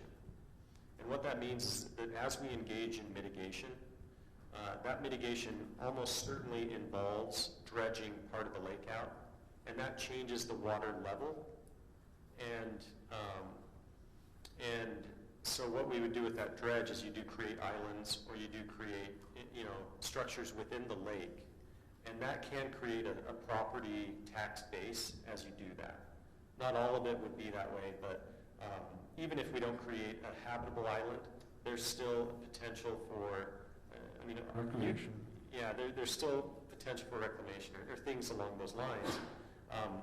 But that changes the water. Utah Lake is shallow and has 100,000 square acres. And to put that in perspective, Lake Powell is 150,000 square acres of surface area. Utah Lake is enormous, and we don't realize how huge it is. And occasionally we look up when we're up on a high spot and we see this enormous lake. But the rest of the time we forget about it because no one's really using it, at least not to the extent that they could. And if you change that surface area, the evaporation impact can be quite substantial on the water quantity. We're still looking at how to, could we capture that water for the Utah Lake Authority for its development? When we have an evaporation savings because of this process, because we've decreased the surface area but increased the depth, we're going to have a little bit more water ideally. But ultimately, part of the reason why we say the water quantity would remain as is just to say we want the status quo to remain. All the upstream people use water as you would. All the downstream people, we want to make sure that you continue to get the same water that you're getting. The lake will fluctuate on the level a little bit, just like it always has. But in the meantime, we're going to be taking steps to. What we do needs to keep the status quo. That's the number one thing, because we know that's going to be a big issue. And if we didn't keep the status quo, I think that there'd be a lot of angry people, opposing it. So Utah Lake's a big issue. We do have one issue that I don't know how much Highland will love this. Rod and I have talked quite a bit about it, but the road fee issue. Yes. It's the subject of a lawsuit, and although the League of Cities and Towns feels really good about their chances, they lost at trial and they're on appeal, and they're likely to lose. Okay, and I can give you this is my area. Those are the statistics. They're likely to lose. And based on my reading of the opinions, I still think they're likely to lose. And what I'm worried about is the repercussions on what happens if Pleasant Grove loses to cities like Highland. So what happens to the funds? How do you deal with that? Do you have to return the funds that have been collected on a road fee? Is there a challenge process? What do you do with all of that? And so I am running a piece of legislation that basically says, look, it defines what a fee is. And it basically, there was an opinion from Auditor Dougal that had some great language that was, I'm not going to get the language exactly right that's in the statute, but in the proposed statute, but it would basically say that it needs to be proportionate to the use. That the fee is something that somebody could avoid if they chose not to use it. That's largely what a fee is. Versus a generalized tax, which is whether it's proportional or not, we charge a tax. So even if you're not, the difference would be on you could choose not to have trash collection,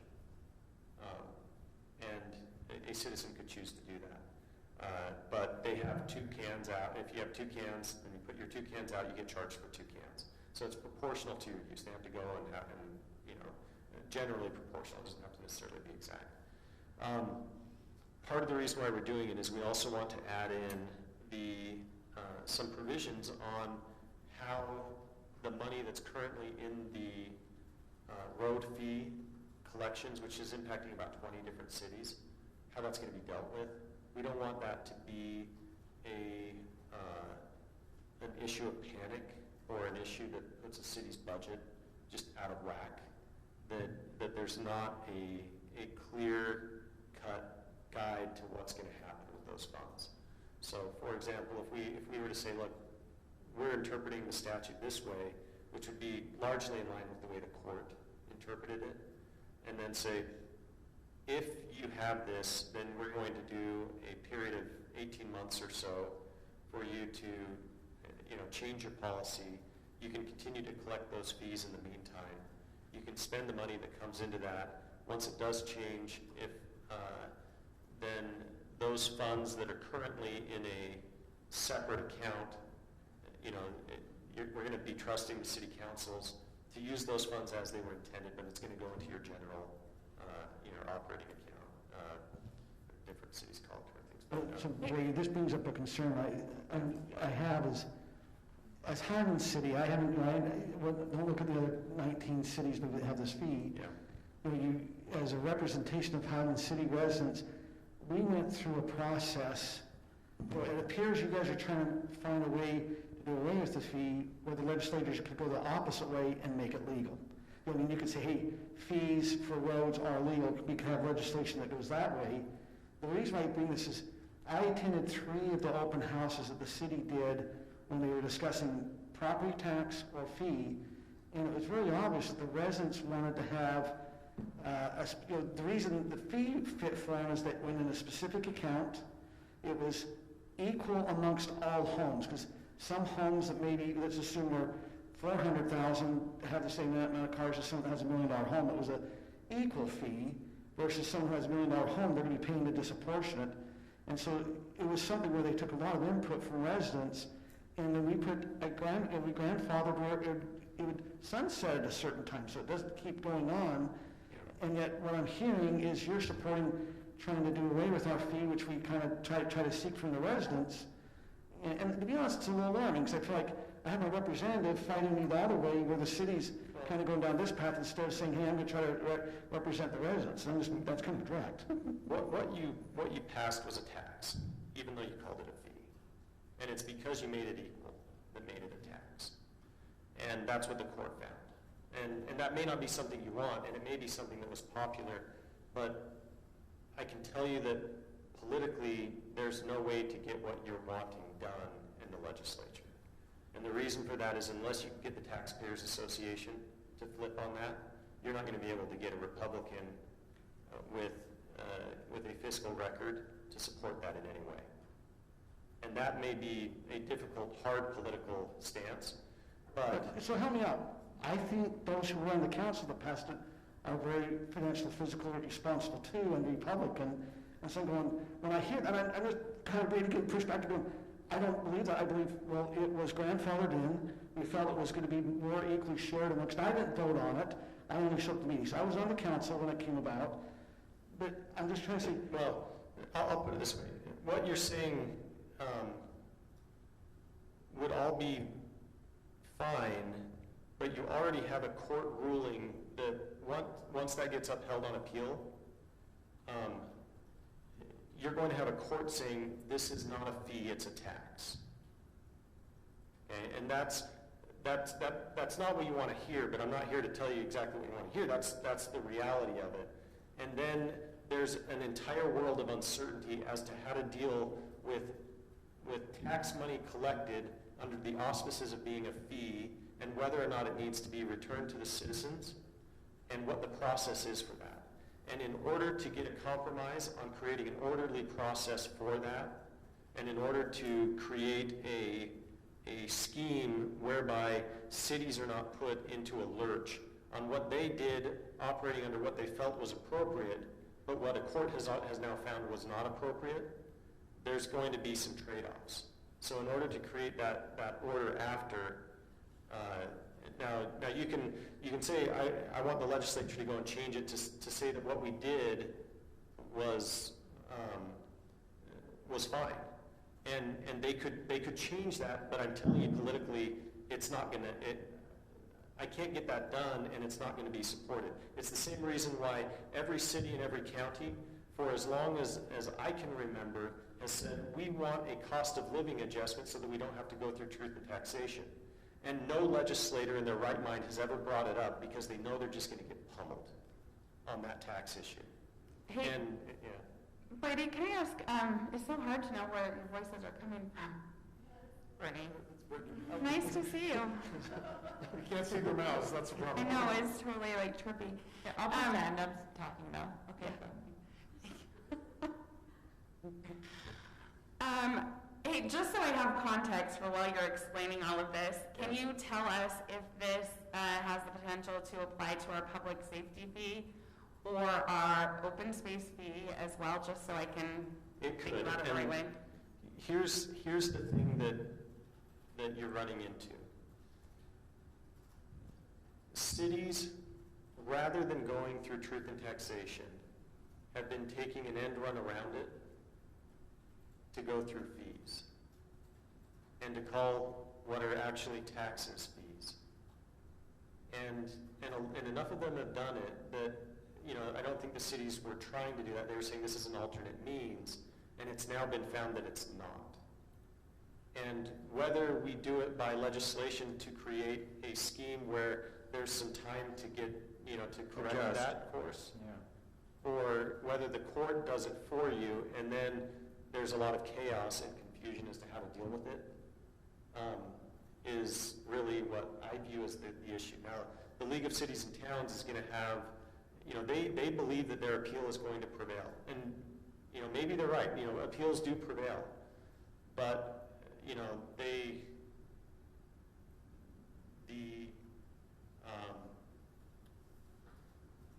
it's on about so when there's a trial court decision, and someone appeals, they are the appellant. The appellant only gets a partial overturn of what they are appealing from in about 25% of the cases. And they only get a full overturn in about 5% of the cases. And in this case, the statute and the precedent and the other states are interpreting it, and the way that the state auditor has interpreted it in the past prior to this, all kind of work against what's going on. Now, the Pleasant Grove case had some areas that were pretty good. Some parts, it wasn't a complete loss, but on that key issue, it was. And so I'm really only addressing that. How many, because this is important, because you talked about City Council, what you're saying is, we're going to be raising taxes if we lose the public safety fee, we lose our road fee, we lose the open space. We're not just talking doubling taxes, we're not just talking 500%. We're talking a huge increase. Now, I understand they're already paying it, if you want to say, as a fee, and we're transferring it. But that's a little bit why you see me some pushing on, when we're heading into some public, if you want to say, beatings, we're heading into them. Yeah, and I will tell you that truth in taxation is the least popular thing at the city and county level, and the most popular thing at the legislative level. And part of the reason that is because every single fiscal expert that has ever come to our state has said, part of the reason why your state is run so well and that everything works well is this truth in taxation system that you have. And which we all circumvent. And which you all circumvent, yeah. But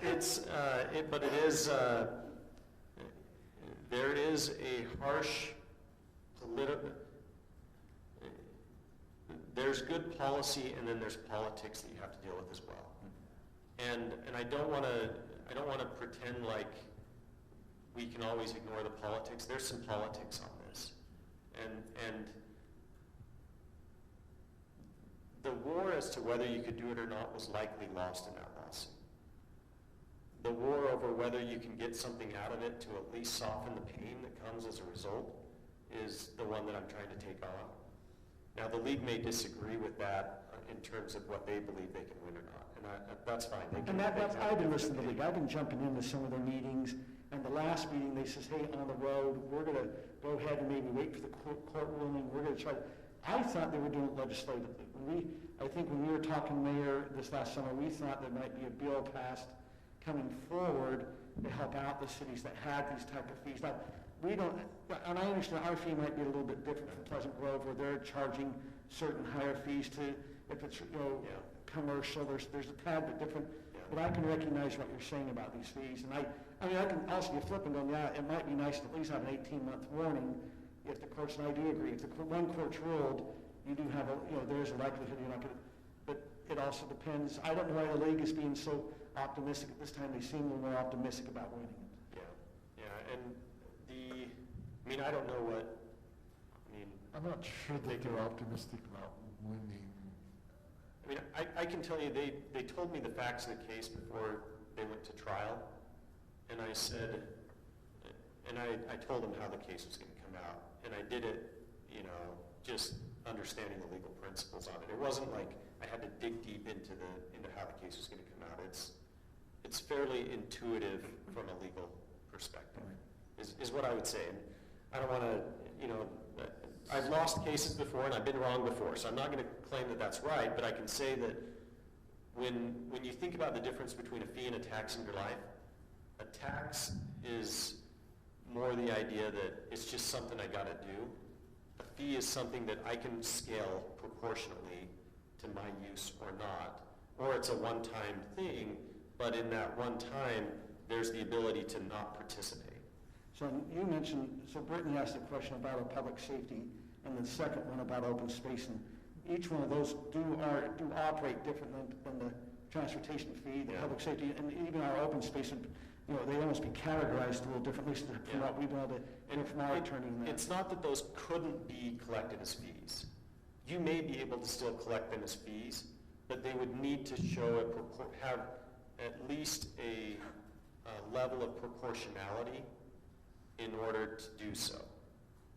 And so proportionality to use. Would it be could you put that part of the bill to protect, if we're going to lose the road fee, they're saying, hey, could we put put it by the bill and protect our public safety and. If we lose the road fee, I guess the question I have is, does that automatically mean we lose the other two, or do those have to be separately adjudicated? It would likely lead that direction. So It someone might would take file some a court. time. It might take some time, but it would lead that direction.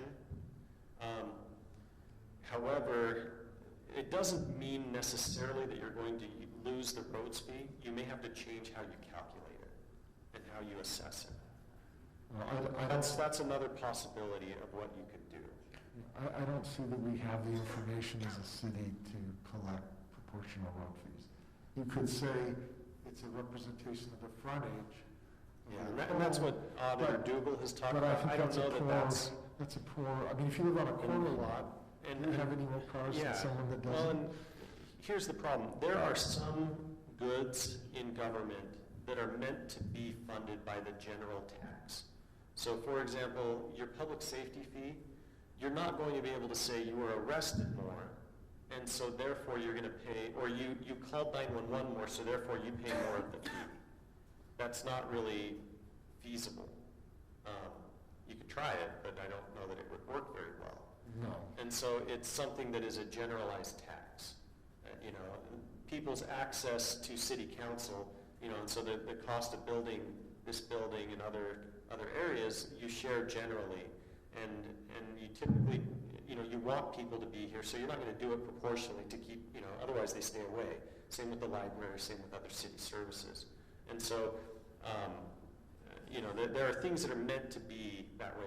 Fees are meant to be, hey, you have a power bill, you used more, you left your, all your lights on, and so you paid more money on your power bill. Or you take more water or something. Or you take more water, and it's meant to scale, and it's meant to be something that you could avoid if you chose not to engage in that service. So I understand that. The Constitution does give the legislature power to define a tax, so you could create a tax theoretically that functions like the fee. I agree we could. You're just saying it's In politically theory, but politically, I can tell you that it would be really, really, really difficult. But if the UTA got behind it, you're saying it's possible. If who? The Utah Tax Association. I mean, maybe, but We said because they would oppose it, it's impossible. Yeah, I mean, it's not just them, but that would probably be the tip of the spear on the lobbying groups on one side or the other. So do you have co-sponsors in the Senate for your bill? Yeah. I haven't chosen which ones or anything like that, but we're trying to work out some of the final details on making sure that that there's a softer landing, that kind of thing. So, yeah, There will be a landing at some time. I can see wisdom in creating a soft landing.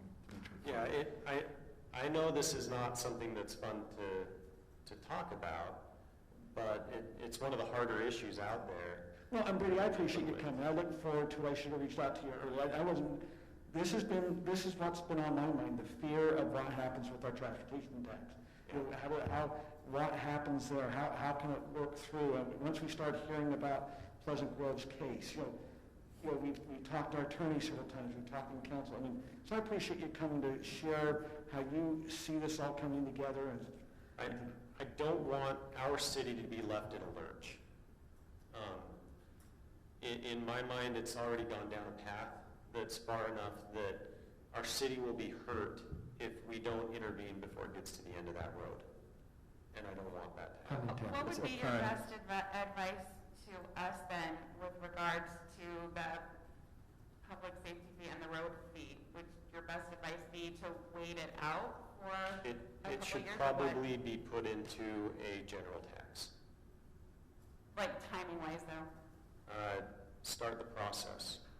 Because there's a decent chance that you end up with a referendum of some sort. Or you say, look, we're charging this in fees. This is to replace the fee with a property tax. And we know that that's not ideal, but blame the legislature like crazy. And then if we're Because blaming. everybody else does, we're used to it. If we're already blaming you, which we will, then does that seem like a time that would be advantageous if we thought we were going to need a property tax increase at some time anyway to pay for other things? Do you think that's advantageous to do it at once and go through the process one time? I mean, the less times you have to go through truth and taxation, usually the better. But I will say this, do not wait more than 5 to 7 years for adjustments for inflation. You know, it's bad fiscal policy. And part of the hard thing about your job, and of any elected official job, is you've got to stand up and do the hard things, and truth and taxation is one of them. And I personally it's me, I don't view it that way, just as you have to. And We did the road fee very transparently, very publicly, you know, it went down twice, and the third time it worked. I just think you have to have your ducks in a row. And I would be open to things like putting an expiration on a tax. You know, one of the things I don't like about the property tax is that you can't say, this has an expiration. That was one of the things people liked about the Yeah. fee. And we have an expiration on our road fee. Yeah, which is, I think that's way better, especially if you say, look, we're raising our taxes to pay for this specific thing. Now, you have to still trust in your, future city councils to follow that advice. But,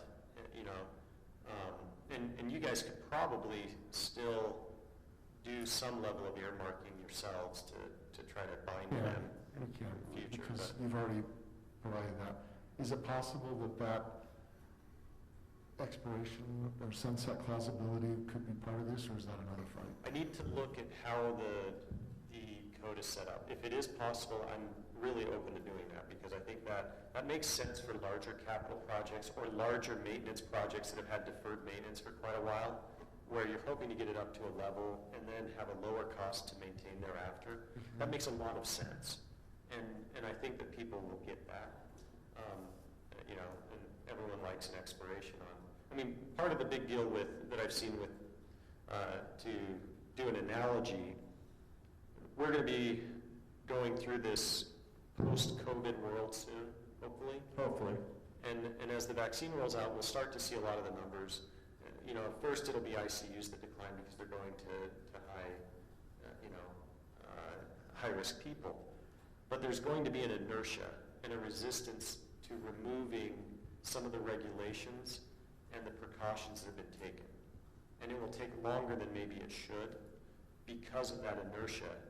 And it's nice to have an automatic expiration of those types of regulations and like this in taxes, so that it forces people to decide whether it's worth it to re-up or whether you think you can get by. Because otherwise, the political hard thing to do is to stand up and say, we want this to continue. The easier thing to do is to let it expire of its own accord. And for taxes, I think that's worthwhile. And that's not a bad thing to add in. That's one of the hard things. I think the reason why some like the fee, we put in a specific account that could track exactly what it was. Yeah. We had the sunset clause. I mean, I think that's a little bit why there's a little bit more buy-in. They thought there's more transparency, where if it comes in just as a straight tax, like you're saying, hey, it can kind of keep slipping on for years. It kind of can slip with the general fund into other things, and I think that's been some of the concern. Well, and I don't know if you guys felt this, but sometimes people don't trust elected officials. And Really? I'm sure. I know, it's amazing. But the nice thing about a fee is you feel like, well, that's segregated. It's going to go to that. I'm willing to pay for that, and that's whereas when it's a generalized tax, it's much harder for people to feel that way. And I understand that. It's this is one of the strange tensions between local and state. It just is, and it's not it's a tough issue. It's not really a partisan issue. It's a level of government issue between the different levels. Can I ask you one more quick question? Sure. Because it's too far to walk across the street and have a conversation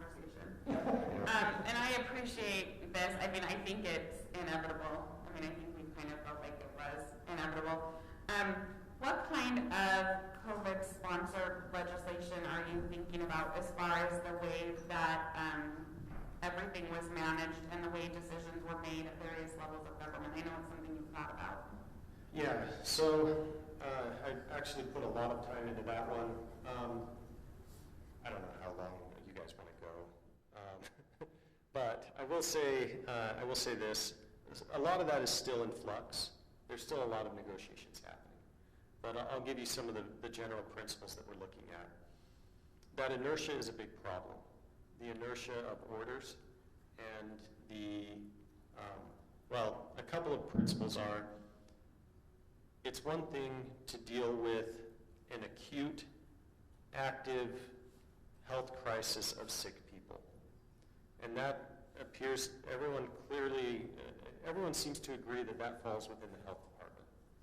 Now it's another thing to deal with prevention of sickness within a healthy population. And that has a broader scale because you're not just dealing with health issues. You're dealing with a conglomerate of, the three primary, but there's quite a few others, would be health, economic, and education that you're dealing with in a pretty big way. And the health department is not fully prepared to deal with those, with that breadth of issues, and to balance those interests. And so, in terms of principles of what we're looking at is, when you're dealing with the healthy population, while in an emergency, an executive or an administrative agency could take some immediate action to help that, because oftentimes you need an immediate response. That action would expire of its own accord unless it was ratified by the legislative body for the political subdivision. So for example, let's say that the health department had a concern about a COVID outbreak in Highland. And they came and they said, you're at an extreme hotspot risk. So we're going to be doing a shelter-in-place order for the city of Highland. And that would have a fairly short fuse that they could do that. And then this council would need to ratify whether that is justified or not, with an understanding of the broader consequences on Highland, its residents, and those around them. Now, their authority to do that would still be subject to a demonstrated need, and it would need to be tailored to that need. So they would need to be able to justify in their order that it was, if it dealt with fundamental rights, meaning largely constitutional rights, it would need to be they would need to show that it involves a compelling governmental interest and that it is narrowly tailored to that interest. If it involves other rights, then it would need to be more than just a low standard of what is called a rational basis. It would be an intermediate standard that they have to show that there is a need and that this that the regulation that is being proposed has a likelihood of addressing that need, and so, but then thereafter, the legislative body would have to ratify that decision to keep it in place, and that would still be self-expiring, and they'd have to keep doing that, until it no longer made sense to do it. So kind of a rational basis test along the same lines of what we use when we're talking about the First Amendment and freedom of religion. Like you have to have there are bubbles of. Yeah, so on a constitutional level, when the government does something, it's usually analyzed under one of three standards. Rational basis is the lowest, and that's the idea that if the courts can imagine a scenario where a legislative body or an administrative body found that the state action was justified, then it is upheld. Okay, so that's the lowest standard rational basis. We don't think that that's necessarily appropriate given what's going on. An intermediate scrutiny or heightened scrutiny standard is, and I may be getting some of the exact language wrong, but you're getting the gist of it. It's that it has to be related, there has to be a government interest, and the solution has to be related to, addressing that interest. And then the strict scrutiny standard is that the governmental interest is compelling and that it is narrowly tailored to meet that interest. And the strict scrutiny standard is what you have when, for example, you've probably seen that a lot of the religious restrictions have been struck down. Most of those have been under a strict scrutiny standard. Most racial issues involving racial discrimination and things like that, the government can't take racialized action unless it meets the strict scrutiny standard, and it is rarely upheld in court. And oftentimes when lawyers are arguing about it, they're not arguing about the facts of the case. They're arguing about whether the law should apply which of these three standards the law should apply. With one side saying it should be strict scrutiny because they know if they have that, then they win. And the other saying it should be rational basis because if they have that, then they win. So, Brady, in this next minute or two before we conclude, is there certain things you think as a council that you see come up to legislators that we need to make? I mean, you brought up some items you need to be aware of, but is there some, hey, make sure you guys are watching the following processes go through? I would say, I think that I don't have a list of the bills that are coming up. Everyone kind of keeps those to themselves, and there's a few things that I don't know what's there. There's a lot in our criminal justice code that they're looking at. I think, there were at one point 70 bills related to criminal justice issues, and I think that's ballooned up to almost 300. And there will be about 1,000 bills filed. Those will get winnowed down to somewhere between 500 and 600, most likely by the end of the session.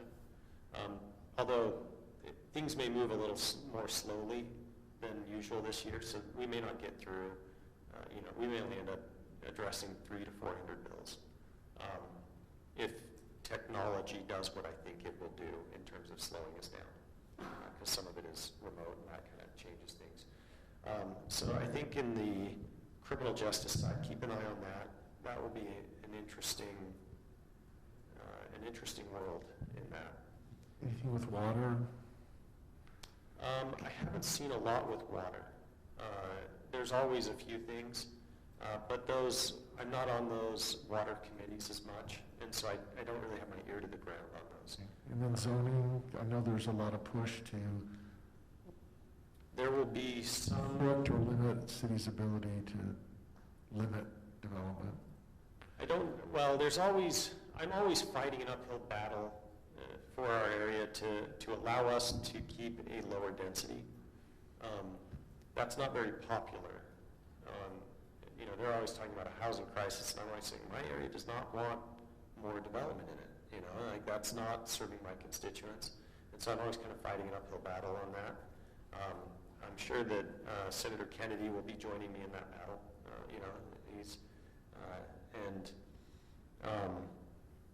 And it's not necessarily the idea of we want low density or we want high density. It's we want cities to be able to choose their density.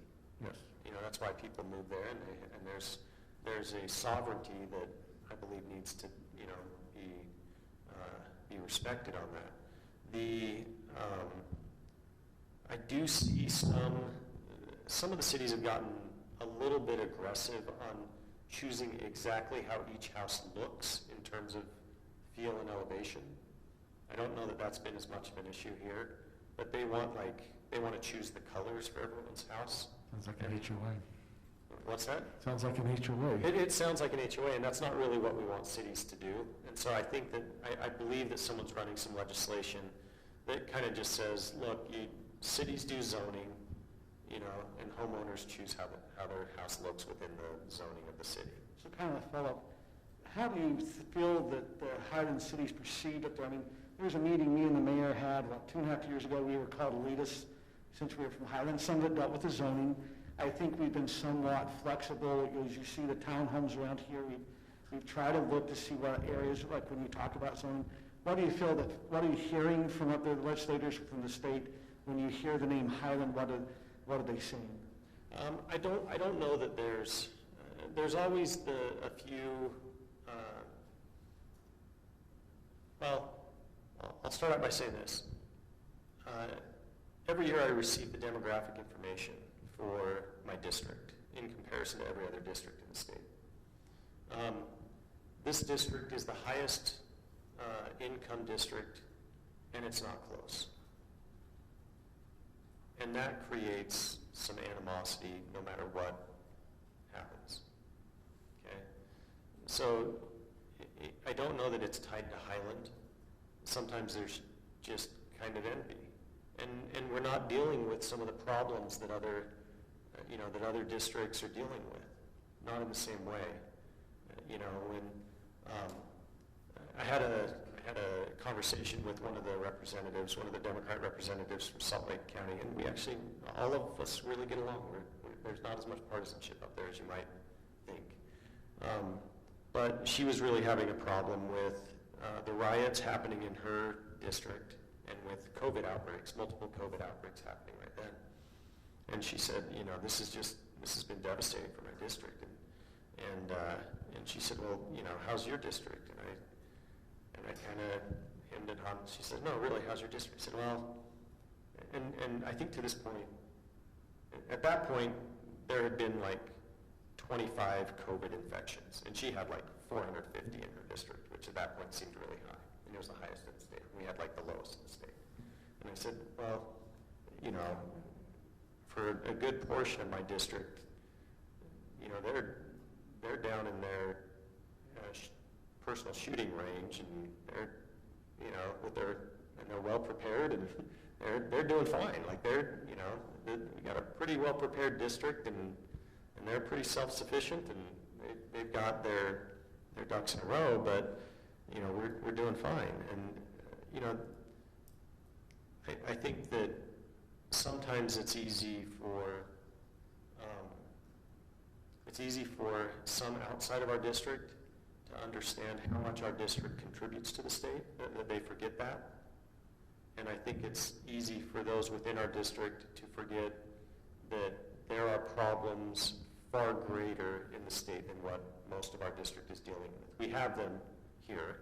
They're not, we're not insulated from all problems, but you inject enough money into a district, and there's not, that can help with a lot of the problems that are there. And we're a pretty fortunate district generally, and I think that being fortunate kind of there's an anti-Utah County bias generally, and Alpine and Highland are the flagship of that anti-Utah County bias in some ways. I don't think that we can get away from that. I think that spills over a lot into the schools, doesn't it? I think Alpine School District has a reputation as well. Kind of. Alpine School District gets, the rest of the school districts gang up against Alpine and Davis, generally. And it's because they're large and they carry a lot of weight with them. And so I do think you're right to some degree. But I think it's more related to size and just the pure number of students as well. Although, the Utah County bias kind of goes there too. And Lone Peak performing well and beating everyone and everything doesn't really help with that perception. But I'll take the wins before I hope that's not too frank, but that's probably what I'd say on the answer. Any other questions? Thank you, Barry, for coming. Yeah, Appreciate thank you you taking the time. Sorry it took so long. Well, thank you for. That was our fault, not yours. Okay, thanks everyone. Thank you very much. All right. Back to the mundane. Public hearing, ordinance 2021-03, text amendment, permitted uses in residential zones.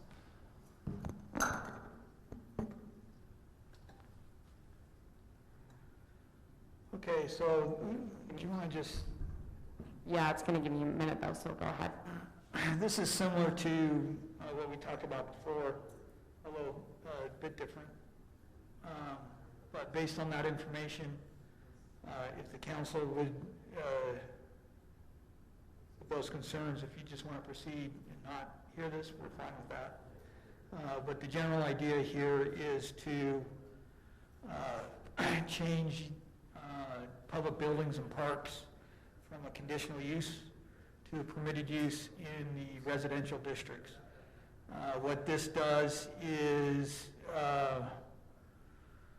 not require a conditional use permit. As you know, we've had some issues with salt building, with park maintenance building,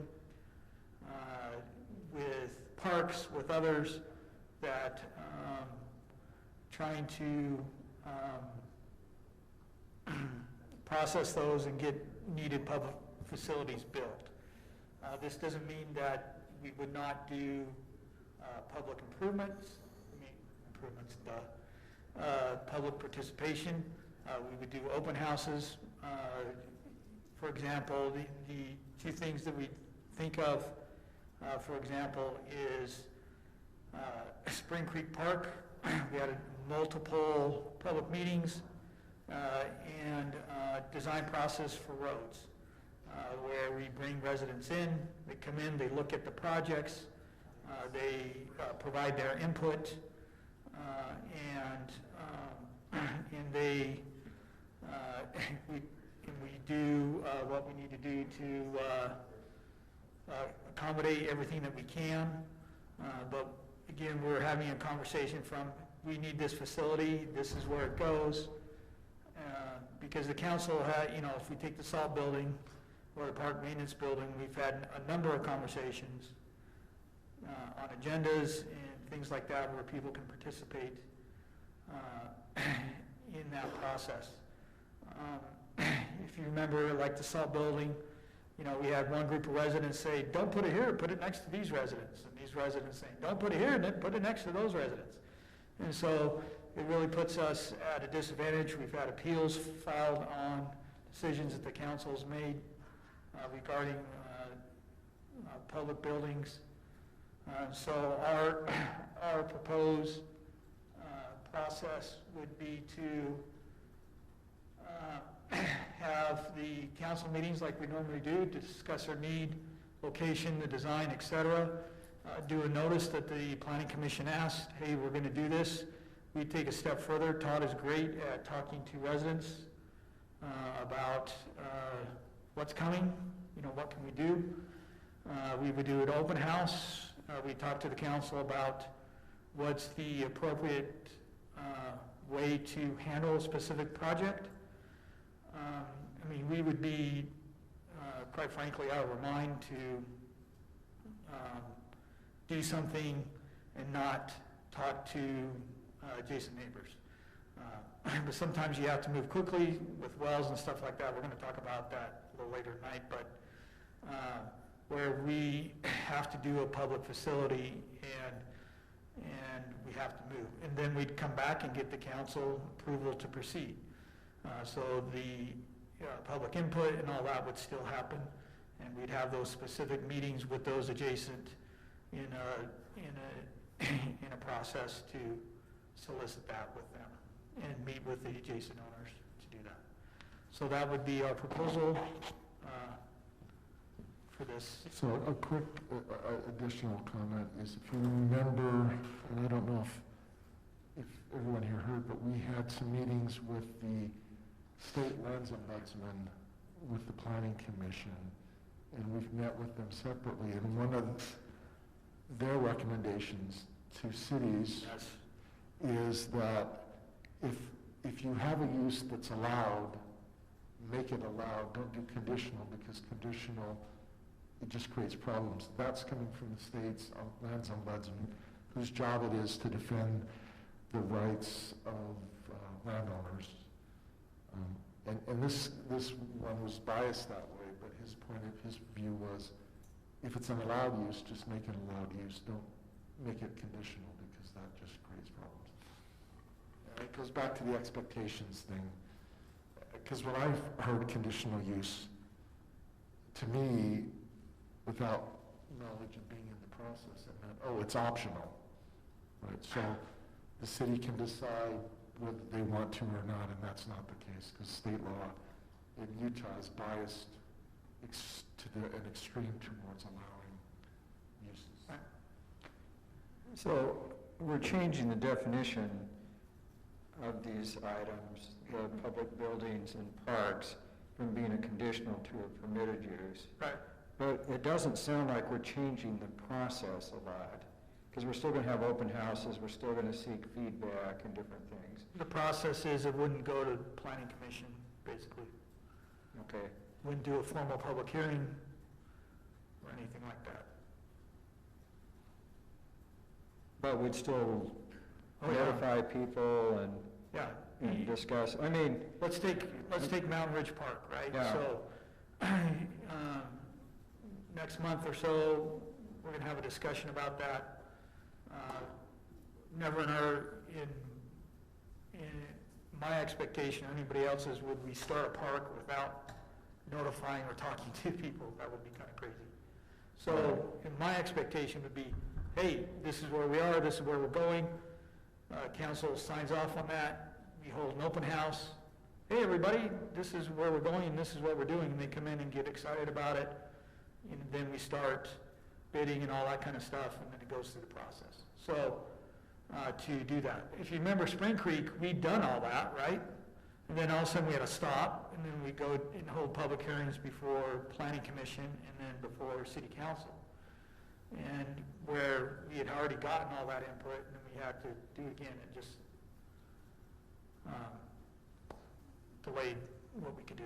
so you'd eliminate the public hearings, Yes. so we'd have an open house on things that affect many, many citizens in the city. Right. For example, we have talked about a possibility of the park maintenance building, right?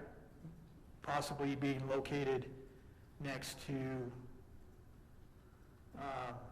the old city hall. We've already had one conversation with a adjacent owner. We're planning on a couple others. And then we could, if the council wanted, we could do an open house with the other owners, with other people in that area to talk specifically about that. Once that's done, When that's done, finalize the plan. finalize the plan and we're off and Then running. it goes to council. But right now, you don't really have to have the meetings with the neighbors, do you? I mean, are you saying that's part of the process? Right now, we do. We do it twice. So right now, we do it twice. Right, and planning and city council is what you're saying. No. Can you go back one, Aaron? Okay, never mind, it's there. Sorry, go back to current. My bad. So right now, we are doing all the meetings about the need, the location. We'll do open houses, we'll go meet with neighbors, and then council will say, go. And then we'll go do a public hearing with the planning commission, and then come back with council. Is this part of our code to have open houses? No. Well, that's what I'm saying. I guess one of the questions I had, so I understand we've done that Yes. as a process, but that's not in the code. We're electing as a city council to go ahead and do that, or, from the recommendations of the staff. Yes. But if there's a city council that desires not to do that, hey, I want to put the maintenance building in that corner of Mountain Ridge Park, they don't even have to hold a public hearing. It's a permitted use, they can go ahead and approve it with this, right? Yeah. So where would the public input be with that process? If this change was made, there would not, and a council chose to do that, then it would be silly, but there would be that requirement for that public. Well, right now, there has to be public hearing at just planning commission and city council, or just planning commission? Just planning commission, just like a normal conditional use permit. So, again, because it's a conditional use, you can't say no to it unless there are specific things that can't be mitigated. So right now, it is a conditional, it's going to be a permitted use, it's permitted in that You want zone. to move it from conditional to permitted. Think of it like, one way to think of it is like Burt Brothers. Okay, when we did the expansion to the Loop facility, right, we went through a conditional use permit process. The question is, what did we gain by doing that? It's a commercial zone, it's use that in Utah, we're saying conditional uses are uses that we want, right? So we wanted that. What did we gain by a conditional use permit process? So what are we gaining by holding a formal hearing when we're already doing open houses and all that kind of stuff? Also, just wanted to point out, the city is giving itself a permit to do something. Yes. It's an odd statement where the city is applying to the city, for the city to grant itself a conditional use permit for a city project. It not only is the standard already that you generally have to approve a conditional use permit, it's the city has to grant itself a conditional use permit through this process, and there's nothing, the city isn't going to deny its own application. In a permitted use process, so. In a permitted use, is there a neighborhood meeting? I mean, to me, if we made a requirement of a public building, at least have a neighborhood meeting, which is your public open house, then I'd probably be okay with the process not being there, as long as there is, where they can ask questions. And it's hard because I recognize the council currently, I mean, in the past, they were pretty good about having open houses, but I just want to make sure there's an opportunity if the residents want to come look, see, give input. That's really my concern. Well, and I think it's critical for the parks. Oh, yeah. I agree. Yeah. So let's go to that scenario where you have a council that is not communicative, that is secretive. That council one wouldn't last very long. But aside from that, let's say that we had one like that, and it was conditional use. Do you think they would apply for it and then deny it?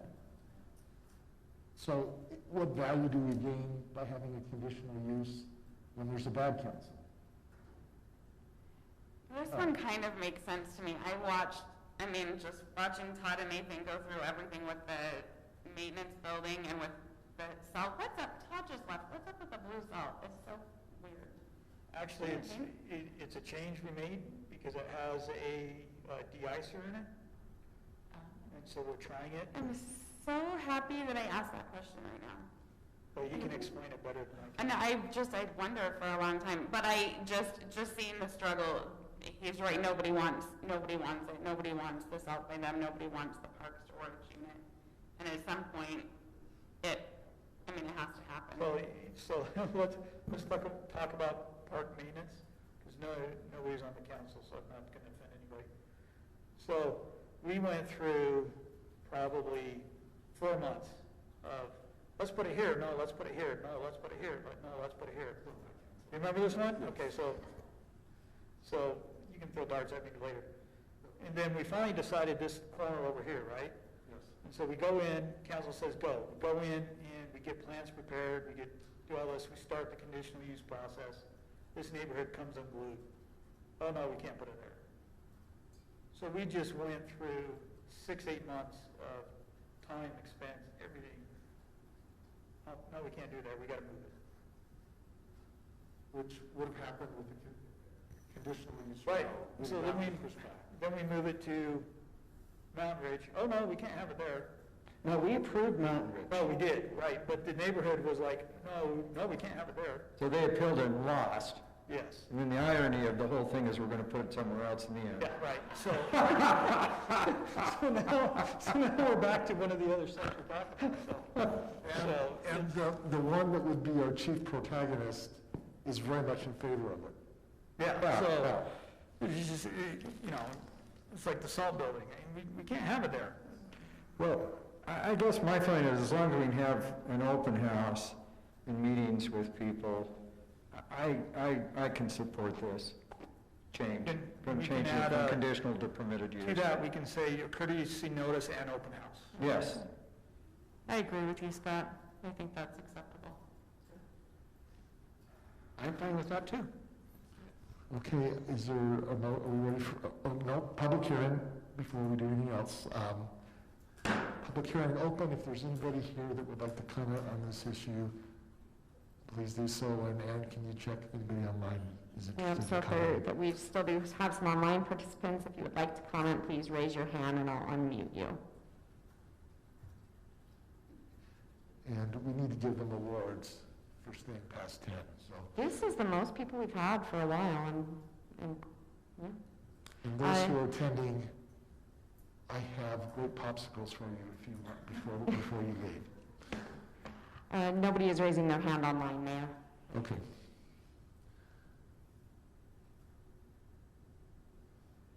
All right, so public hearing closed. Now, council, is there no discussion or a motion? I'll make the motion, but do you think we need to wait for Tim to come back? I'm sure he went to the restroom. He was abducted by aliens. I saw him to the restroom, then he had the phone to his ear, so. I'll make the motion. So make the motion. Okay. I move that City Council accept the findings and approve ordinance 2021-03, request to amend the Highland City Development Code allowing parks and public buildings as permitted uses in residential zones, with the stipulation that we have open houses and notifications to the neighbors so that we can have public input. I'll second that. Moved and seconded. We have a quorum present, so we can vote on it. And if it's tied, then we'll wait for Tim to come back.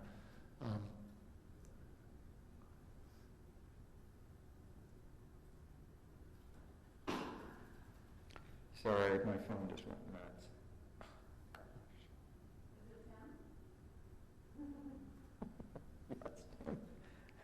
Okay. That passes 4-0. 4-0.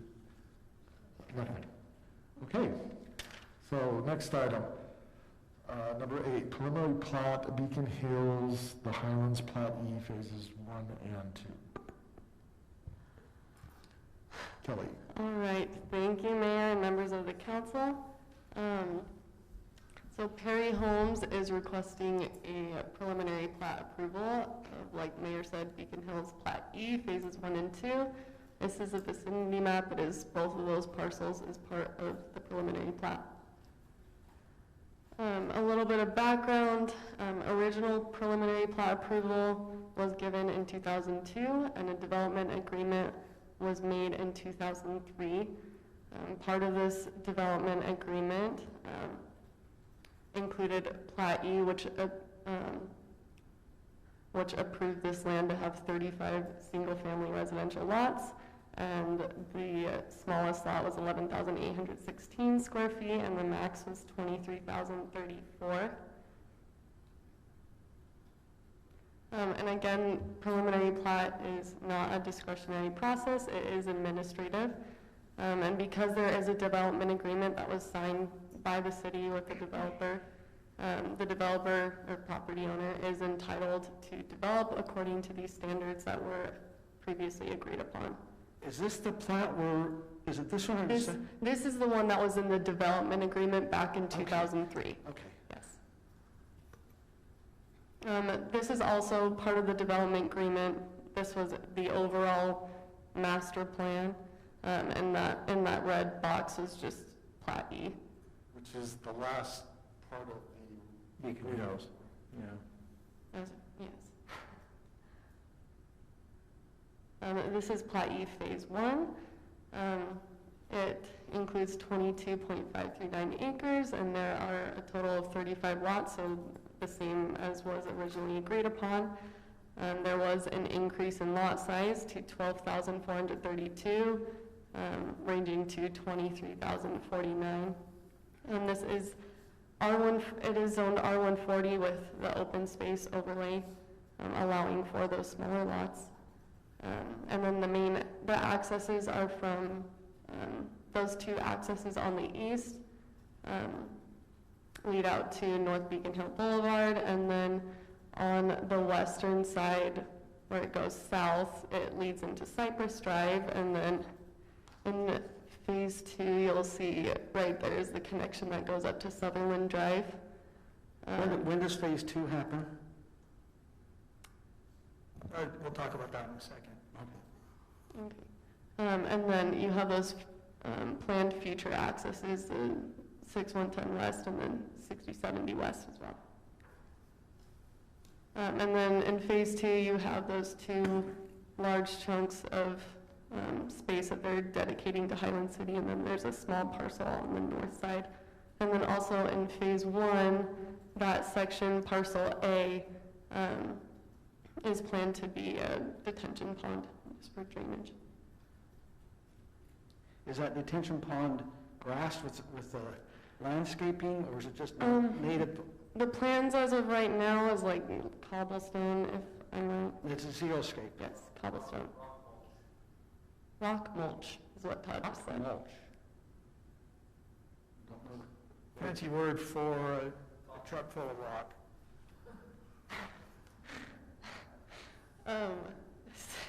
Citizen participation, we held the DRC meeting that we spoke of earlier.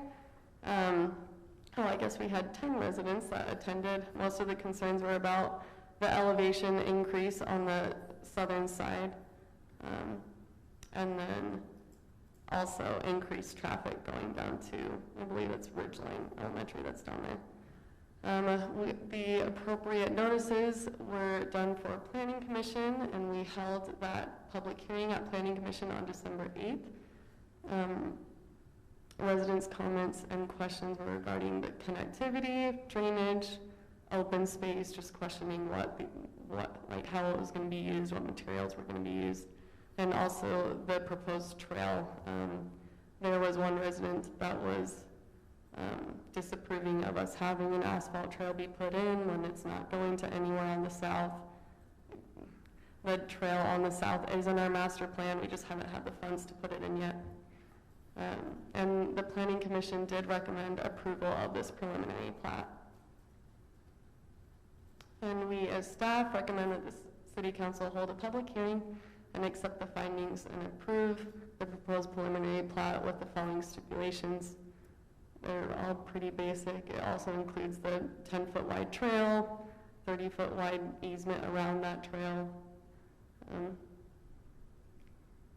And also, Dan Reeve, the developer, has waited 3.5 hours. So if you have any questions for him, he is happy to answer any, and me and Nathan are also here as well. Okay. So I have a question. For Dan? Yeah, for Dan. Dan, if you come up and state your name. So obviously, I mean, this is, Dan, state his name first. oh, okay. Dan Reed with Perry Homes. Okay. So the question I was going to preface with, obviously this has been in the plans for years and approved in the past and different things. What I've heard from residents in Chambray Fields is they're concerned about the fact that your subdivision is up higher than theirs. There's that change in elevation, concerns about drainage and flooding, blah, blah, blah, and this and that. And some of them have suggested that if there was like some sort of fence or barrier there, that it'd be a lot more amenable. But I understand you've not wanted to do that. And I'd just like to know what your plans are to deal with kind of the elevation change there and flooding and drainage. I mean, we've got the drainage basin on the west side, but. Sure. Regarding flooding, we do have a built-in area drain along the backs of those lots. Kelly, I don't know if you can pull up or if anybody could pull up the grading plan. If maybe we don't get into the weeds too much, but I just pulled it up on my phone. So along the backs of all those southernmost lots, there is an area drain system to address that. The change in elevation is not as steep as some may think. Most of those homes below this development do have retaining walls already. Yes. That brings them up to, in the middle of those lots, just a few feet below top back of curb of our new road. And so if you can envision walkout basements in the homes that we will be putting in, we make up most of that elevation, well, we make up all that elevation difference in most of the homes. So you have your home, walkout basement, and then your backyard is lower, comes basically flat to the existing top of their rock walls. Are you following me on that? Yes. Do you know what the drop-off is between your back to some of these, I mean, are you talking 2 feet, 5 feet, or is it different through, I mean, you know what the elevation drop is? That's a great question, and it depends on which lot. In the middle, if you can imagine, the middle, it's just a couple of feet from the top back of pool above the new street to the existing rock walls in the back. Oh, I'm sorry, on the existing lot Right owners. from the back of the lot, so your back of your lots, matching to the back of those, is it Canterbury Field, am I saying the right word? Canterbury. How much of a drop is it between those two backs meeting? I haven't measured that. I've seen some of the walls, and I think several of them have, if I were to estimate, 2 4-foot walls. There may be some steeper, but I haven't looked at their side of the lot lines. Well, I haven't measured them, so. I'm worried about a safety concern of the drop-off between the two lots. There could be a safety concern there, and I think that's why the residents are asking for a fence. So. Yeah, I agree with their concern there too. Sure. In our position, we talked about this at DRC with the residents. Typically, fences are between neighbors, and if there is that safety concern, that would be something that they would agree to put in. So Rob, get ready for the question when we're done here. I understand that it's hard for us to say there needs to be a fence. But if there's a safety concern, can that be a stipulation? So that would come to you. I don't want to answer now. I want to make sure you have time, but that will come back to you.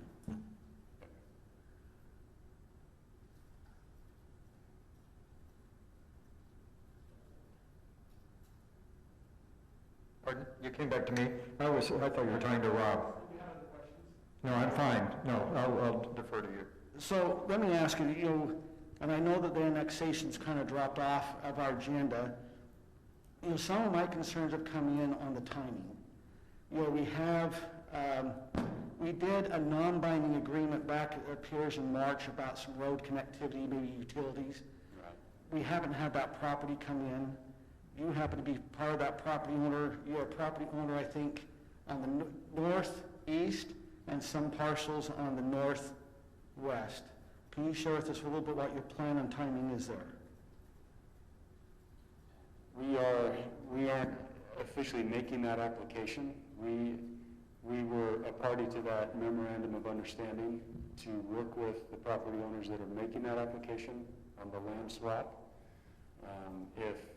If their application were to be successful, we would swap land that we own south of the Metro Water District line in exchange for land that they own on the north side. So we would have a contiguous piece up above, and they would have it. So that would be the strains mostly? Correct. Strains, I don't know, how do you pronounce that? Strain. Because that does, it's like almost equal, right? It's almost an equal line exchange. Right. Right. So, and this is one of the questions I raised and asked staff was about if in the future, and I went and actually looked, I pulled up Draper's annexation plan, where the Draper's boundaries are at, Lehigh's boundaries, Highland's current boundaries, what our future annexation plan, and all the legalities that come along that. One of the concerns I have is if the neighbors to the north of this Plat E do not come into Highland. I understand they're in our annexation plan. It should all happen because it has to go through the county, but there's coulda, shoulda, didn't. And one of the concerns I have is the timing that, I've kind of thought, well, maybe we need to have you do some cul-de-sacs just in case. If it doesn't happen within a year, part of the plat is it's agreed that there'd be a cul-de-sac built because I would not be in favor of connecting roads into another higher density if it happens to go to another city that we can't control coming down into our roads. Does that make sense? It's kind of coming down in our city. Some of it's just because Bayou, we've had a blue bison development that our neighboring city, Alpine's fighting over. Luckily, we own some property, so we be able to buffer ourselves. This is kind of the concern of connectivity. So just so I understand, you're saying directly north of this Plat E? On the west, it would be on the west side, that parcel that they were supposed to be on the agenda tonight, is if they don't come into Highland, and this might be that going back to deferring to Rob, or Nathan can address again what we're trying to, how do we protect Highland if that doesn't come into Highland? I understand it's an annexation plan, but there could be a change in the future. If Alpine Ventures, which is the part of Draper, they also develop, and also there's others there say, hey, I want to jump that way, you know, it could change some of the annexation plans. Yeah. Interesting. It's my opinion. I've been speaking with the Strang and other property owners for a couple of years now, and that option's never come up. It's not currently available to them right now, so. And I think feasibility-wise with draining utilities, you know, just gravity, it's got to come through Highland anyway, but I guess there could be a remote chance that they would pump up, but as a developer, I don't know why they would Want to do a sewer pump in it. The other thing is, it sounds like you have a plat, plat 1, plat 2. What's your understanding when plat 2 is supposed to be finished? Because that has some road connectivity in that plat 2. Yes, so plat 2 was separated out from plat 1 because of the question you're asking. That road would go in as needed to provide access to those. Are you paying for that then? If it's part of your plat, are you paying for plat E? The agreement is the agreement in that MOU. I have to double check if it was in that MOU. The agreement between the parties, as we're co-developing, as we're collaborating to develop this area, is there would be a cost-sharing agreement for whoever needs that road. So Perry would not bear the full cost of. We wouldn't bear the full cost of that road. It would. Phase two, you're not bearing the cost of it. So do we have an idea when that's supposed to come in, phase 2? We would bear some of the cost of that road because we do own some of the land to the northwest that would benefit from that road. The timing of it would depend, do we develop those other portions before the Strang and other groups develop theirs? So. And are those 2 parcels being donated to the city that's on plat 2? Phase 2. I'm sorry, plat E, phase 2, is that being donated to the city? That is our proposal, yes. And what's going to be for that phase 2, is that cobblestone or, was it cobble grass you were calling it, or cobble moss? Oh, no, sorry. Those would remain natural. Yeah, native open space, right. It's only the detention pond to the south of this arc. There would be, so this would be a native open grass area there. That would be in city, owned by the city. Where's the detention basin?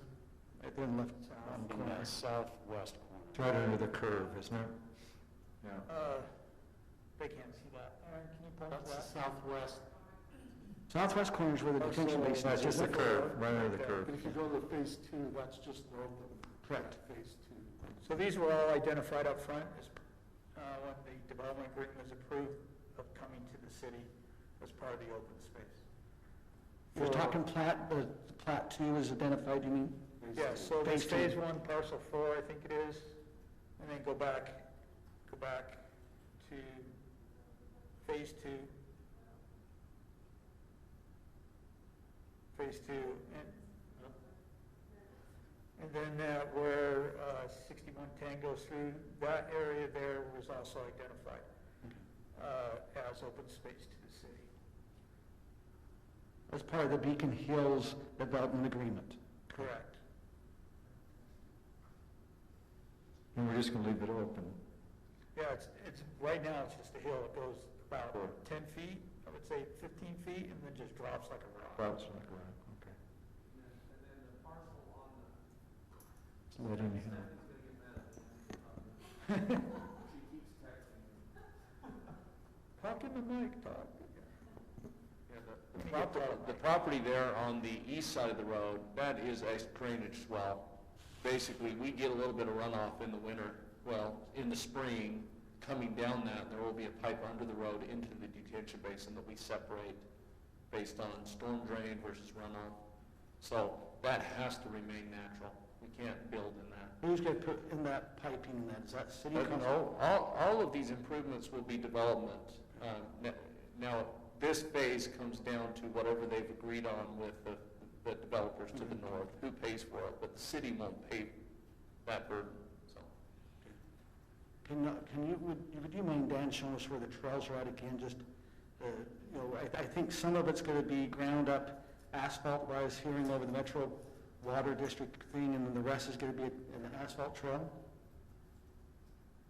Correct. So, let me pull it up on my phone so I can see closer what the parcels are.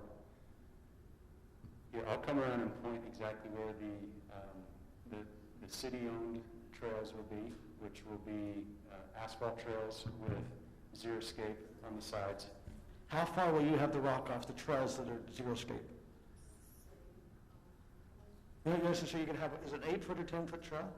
It's an 8-foot trail. And then how far will you xeriscape off the sides? Ken, this is for you. Todd, I believe they're I know. 15-foot wide. No, it's a 20-foot corridor. So if it's an 8-foot trail, you're gonna add 6 on Three- each side. It's important to understand why we're doing what we're doing, but right here, so our current existing main water line goes right up through here. So we have to maintain that. It's our main water up to the tank. And so we're requiring that he puts in an 8-foot asphalt trail up there along that corridor with xeriscape on both sides. Now, the minimum width is 20 feet, so we'll have 6 feet of rock mulch on both sides. Perfect.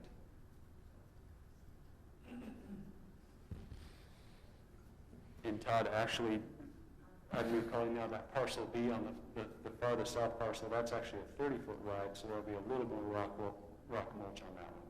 Still an 8-foot trail on that southernmost parcel, but even more rock. And then we'll have an additional 10-foot easement into the back of the lots. Correct. Hey, Todd, can you show us where the metro, where it will change to kind of be that kind of, Yeah, this is the metro parcel, and so they don't want an actual asphalt trail, so it's gonna change. So just through this section right through here, it will be, Asphalt more natural tailings? surface, yeah. Or- Soft trail. And then these, the tailings that are down, Well, the developer will provide a more natural surface. and then that trail that the neighbors were wanting to get put together is just in that bottom east corner, is it the east, Well, south? Is that Yes. it? yeah, so the plan is, in our master plan, this trail will go all the way from north to south through the whole northwestern part of the city. So we're going to do it eventually when money is not, and we're actually putting some of those things in the Plan. plan grant. Redoing some of these and making some of these connections that have never been made. Todd, can I ask a quick question for you, please? Why does the Metropolitan Water District not want us to put the asphalt trail across there? They just want it to remain natural. They don't want anything, they don't want any permanent improvements on their property, over their pipes. That if they had to get in to do some maintenance, they don't want to have to pay for that. See, when we allow, You are in the meeting now. There are 5 participants in the meeting. This meeting is being recorded. okay, so when we allow people to landscape over our easements, if we ever get in and do any, if it's owned by a property owner with an easement, a utility easement, we go in and do something with our water line, by law, we have to put those improvements back. So same thing, when they own a piece of property, and they go in to do any work on their utility, they're going to have to put that property back the way it is. Does that make sense? And Well, so, no, it makes good sense. I just wondered about, we'll have an asphalt trail going up to that point, then all of a sudden it's ground asphalt, and then above it'll be trail again, right? correct. Or trail, it just seems for people that are using the trail, if you're walking, that's fine. It may not be so good if you're riding a bike, I just don't know. I think it's down a little bit of an area, an incline, isn't it? Doesn't it Yeah, go down? that's more of the wooded area right through there. So we're gonna leave that area a lot more natural, so. And keep in mind, this is preliminary plat. We're gonna work through some of these issues as we get into final and get a little bit more detail for the council when it comes back. Yeah, I'd like just to see a nice trail through there.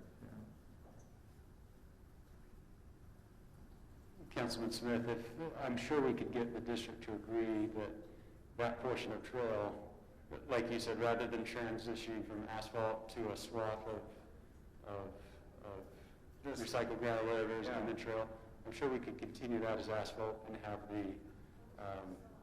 the trail that's parallel with the water line to be soft. Yeah, I just think it'd be nice to do that because that's kind of a risk or a danger when you're going from solid into gravel and then you go back. Yeah, no, that's a good point.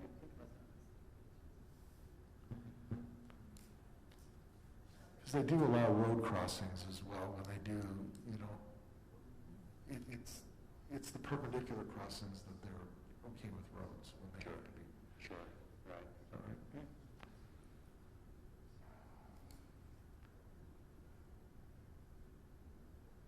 On your plat, your parcel that's to the north, to the east, you know, your timing, are you planning to come here in the next couple of years, and you know what type of, are you planning to stay R140? Is that kind of your thought process, or have you thought through that yet? We have not thought through that yet. We don't know market conditions, et cetera. We're just kind of taking it plat by plat at this point. As you can see, we're obviously providing an access point to connect that with our the current plat G that we're building in right now. You know, there will be a connector road coming through to connect to that stub road. But as far as how that will look, we have not. Well, that property to the north and east is already in Highland. It does not need to be annexed in, correct? No, it has not been annexed in. Oh, so it still has not, I thought that parcel was already in Highland, but it's not. If we're talking about the same one, The one that's the Nate closest to section- Beacon Hills Park, and right below your plat G, is that? Yes, yeah, roughly the 23 acres in there. Yeah, that has not been annexed. It has no. It's like a rectangular plat. entitlements on it. That's county. It's not the one that was on our agenda for tonight. It's a different parcel. It's part of that, it's a triangle part of that. The triangle southwest part was on our agenda, and you're talking about the northeast part. Yeah, northeast.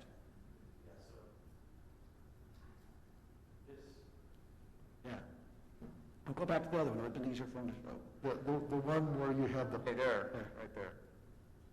So, this portion of our property would have been on the annexation. Okay, yes. All of this up here No. That's all to be determined. But that's not in Highland currently? No. No.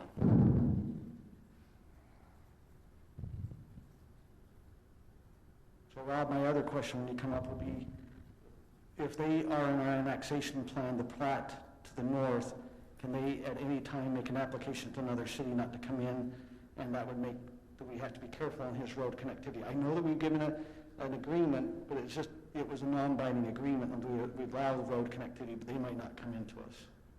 That was just one of the thoughts. That's for Rob. Yeah. You have an answer, Rob? Well, I just want to make sure we finish with him, with Dan, and then if not, maybe Rob can answer two questions. Any other questions for Dan? Just kind of a quick question. So your density in this is very similar to the rest of Beacon Hills, right? That's been approved.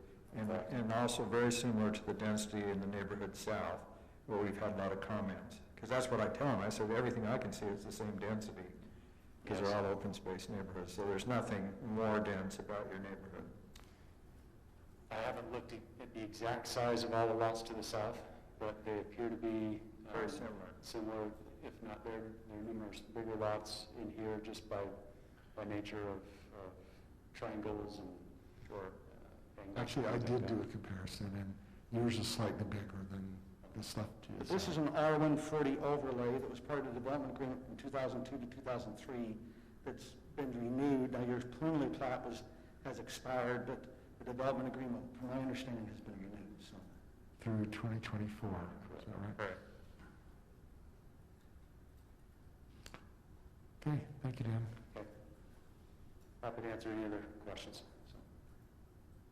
So Rob, I asked two questions. One on the fence, that if we, as a city council felt there was a public safety need for the fence because of the drop-off in elevation. Is that something as a preliminary plat that's already part of the development agreement that we could put as a stipulation?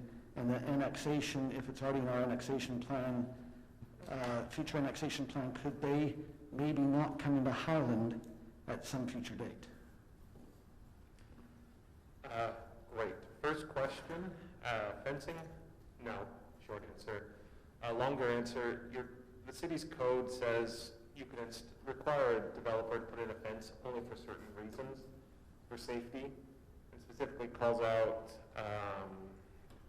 canals, major waterways, non-access streets, open reservoirs or bodies of water, property agricultural use or zoned for agricultural use, and other similar features.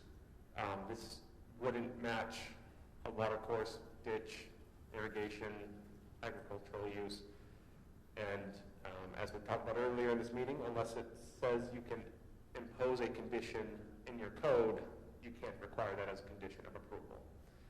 As to annexation, theoretically, another city could usually have to have an agreement if you're going to overlap policy plans, annexation plans. Another city cannot annex property that's not in their policy plan, and a city cannot annex into another county without that county's approval. So Draper, for example, couldn't annex the property to the north until they came to Utah County for approval. Yeah, but they're already a city inside Utah County. I mean, they don't have property already in Utah County.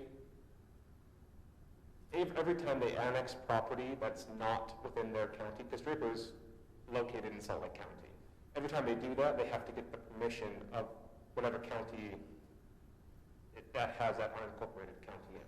And we could protest that because it's in our annexation plan. Certainly, and they would have to justify how they're going to supply utilities, all sorts of things, which I don't know how they would provide sewer or water to that area to the north, especially when Highland is right here. Do I answer those two questions? Yeah, I did pull up Draper's annexation plan. Currently, their boundary is where the Alpine Venture property's at. And then the other appears to be, if it be county at this current time, and then it's in our future annexation plan. In the Highlands City's future annexation plan. Does that give us strength that's in our future annexation plan? Absolutely. And if they were going to modify, if Draper, for example, was to modify their annexation policy plan to try and include that, they would have to provide a justification for why they're including this in their policy plan and how they would serve it if it was to annex in. And there's provisions in the code about you can't annex property and to deny another city. There are provisions designed to prevent a kind of that. You understand? Here's what my concern is if we stub roads up here and then all of a sudden it doesn't come into Highland, we now have 3 roads coming down into Highland from, if the Alpine Ventures all the way through that can come down to that Highland area, if they be to get to Ridgeline Elementary or whatever, and we put a burden upon our residents where if we would know what our concerns are, we could address them tonight to make sure we don't have those unless they come in. That's what I'm saying, that if they were coming in, it's easier to know. And I understand we have an agreement, but it was non-binding on both parties. I mean, to some extent, it's not going to be final until the city annexes that property into Highland. At that point, the city controls what connections are made. I mean, there would be options Highland would have regarding, the stub streets and potential vacation of rights, but I wouldn't really want to get into any of that.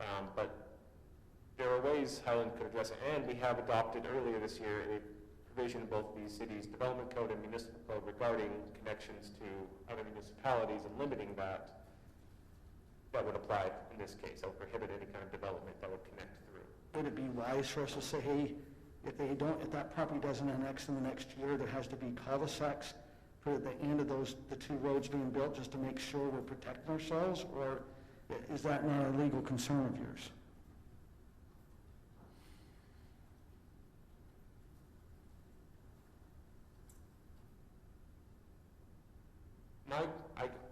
I think my practical concern is the city could certainly go in and try to put in a cul-de-sac if after a few years it doesn't happen. My concern is whether we can require a developer to do that immediately. I mean, we could do, temporary turnarounds are very common, and we could certainly require that. And I guess the city could come back in 5 years and say, this hasn't happened, we're going to turn these temporary turnarounds into permanent cul-de-sacs, and that requires taking people's property with the eminent domain process or whatever. But the city would have options to handle that. Am I raising concerns the rest of the council's not worried about? I just don't know If it's, I mean, maybe I'm raising the flag and then, hold it, it's not what we think it is. Well, my hope is that all that property is annexed into Oh, I Highland. agree. And I think what your concern is density that's underlying the argument. Somewhat Yeah. density, but it's also, I just want to make sure if they don't come, we haven't given access. I just, for me, it's not an issue because I don't see how it's possible. I would say for Draper Draper could to do annex that, it. sorry, Mayor. No, go ahead. So for Draper to do that, they would have to go through a multi-step process. They would have to modify their annexation plan. There's a presumption in the code against including property in one city's annexation plan that another city is already claiming. So they'd have to justify that, and then justify how they're going to serve it, and go through all of that, which we can, participate in. And while they're doing that, we have other options the city could take if that looks like it's going to go through. On top of that, we participate in any potential annexation and protest it, and they'd have to come to Utah County anyway for approval. All of these things reduce my concern because I believe we would have ample notice and ample options that we could look at if it came to it. I just remember all the emails from the Blue Bison concern. Well, that's a valid concern. And that was Draper property to begin with. Right. So they sold it. And this isn't.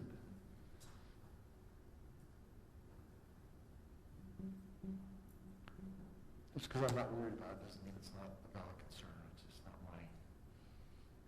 I think it's a valid concern, but I think the possibilities of it, actually annexing into Draper is just slim to none. But, I mean, just listening to Rob has put my mind at ease about it. But, I mean, there is always that concern.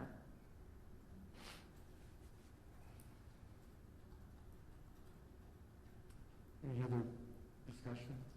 Brittany? Tim? This one is not a public hearing. Tim?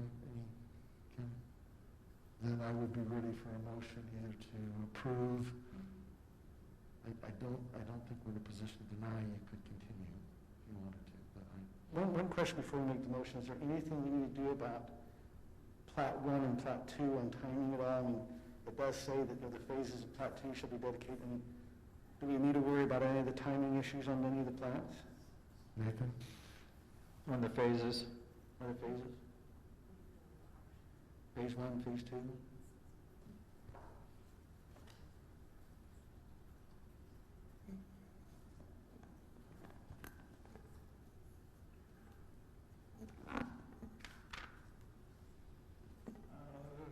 I don't think so. You could, if you wanted to, you could add a stipulation that phase 2 not be recorded until access and annexation issues be addressed to the north, if you wanted to do that.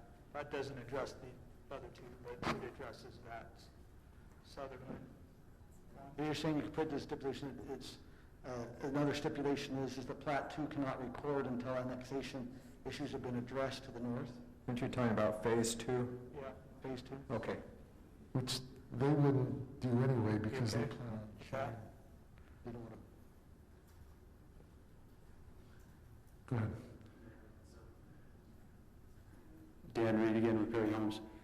That's just fine with us. The only reason, again, for that phase 2 of this plat was to provide access when those get developed. So, yeah, we don't have any intention of putting it in until those are annexed in and ready to be developed. So, Todd, do you see any issues from our standpoint? I don't think.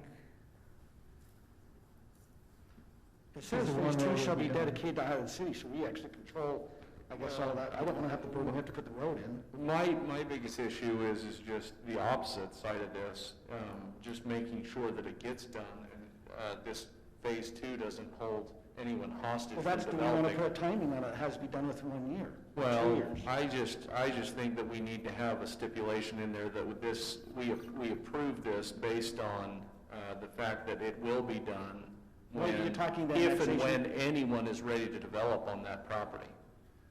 Because I just don't want phase 2 to be held up and someone wanting to develop to the north and not have access. So let's go back to what your concern is.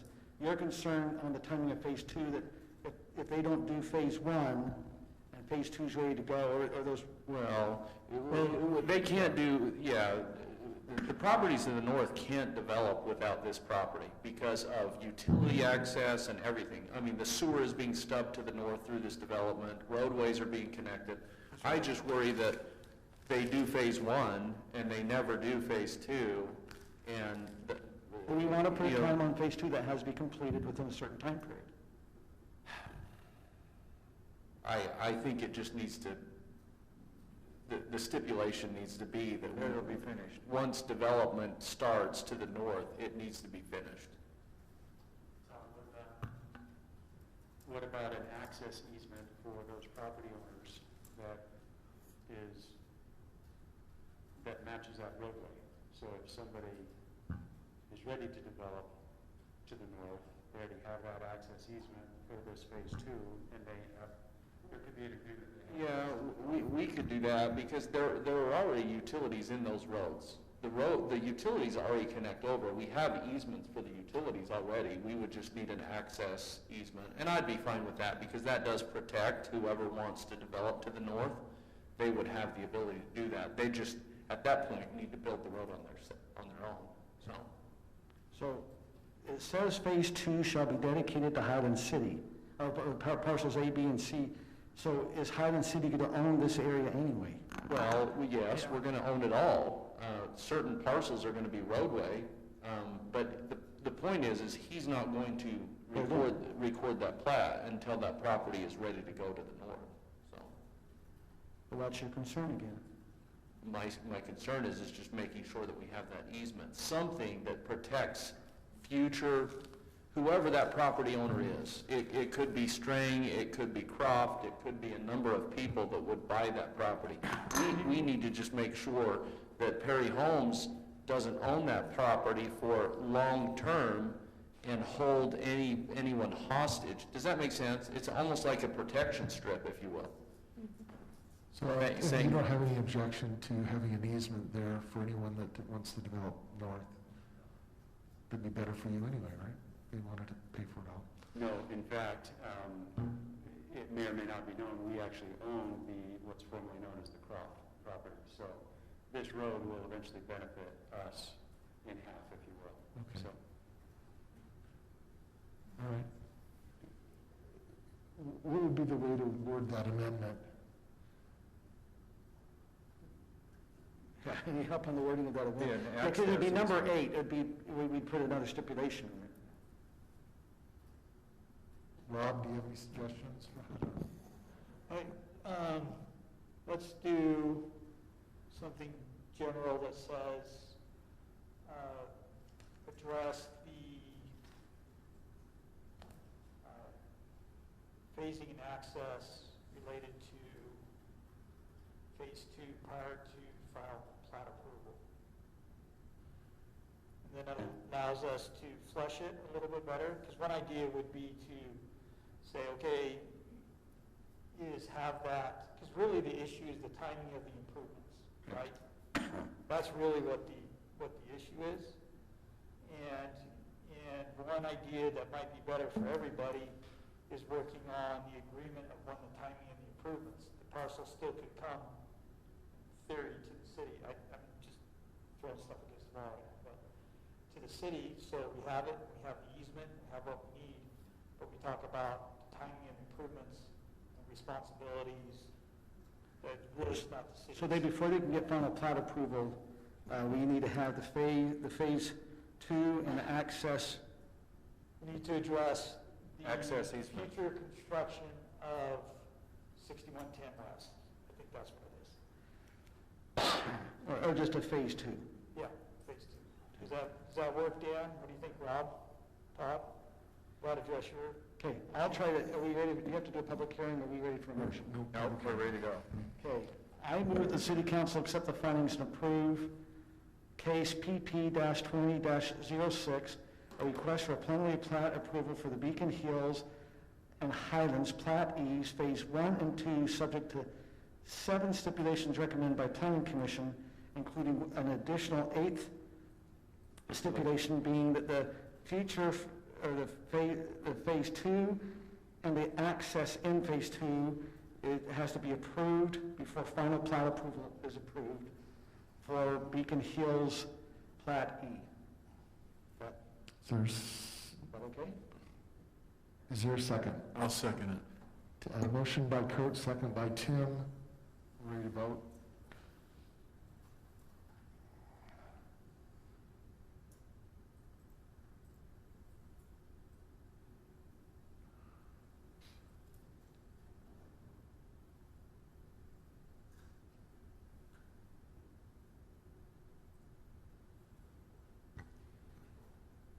It was pretty close to an epistle, Kurt.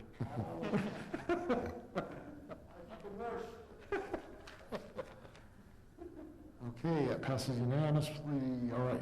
Item 9 was pulled or withdrawn at the request of the person requesting the annexation. We're on to item 10, Resolution 2021, extension of the moratorium on disposal of open space property. Okay, so this is a continuation of the conversations that we've been having about open space. As you know, the moratorium the council passed on January 14th of 2020, passed a one-year moratorium. The proposal is to extend that for up to 3 months, or when the council approves the policy related to disposal, purchase price, and identifying the property that can be disposed of. That would give us some additional time to address it. Also provides a reasonable deadline to do that. I know the mayor and Kurt have been working on a proposal. The plan is to present that proposal to the council in the executive session on the 19th for discussion. So Kurt, Mayor, you want to give them an update on that? Yep. Kurt and I have talked a little bit. We had Brittany with us. After the work session, it was the next council meeting, we decided we weren't ready to do this before end of year, so we allowed it to be extended, and then we were asked, I volunteered, and then Kurt volunteered to put a draft together for the council to consider. So all we've done is gone through what Todd did already. One of the things we're waiting for from staff is a spreadsheet listing the specific properties that staff was saying we could sell to and it would benefit the city.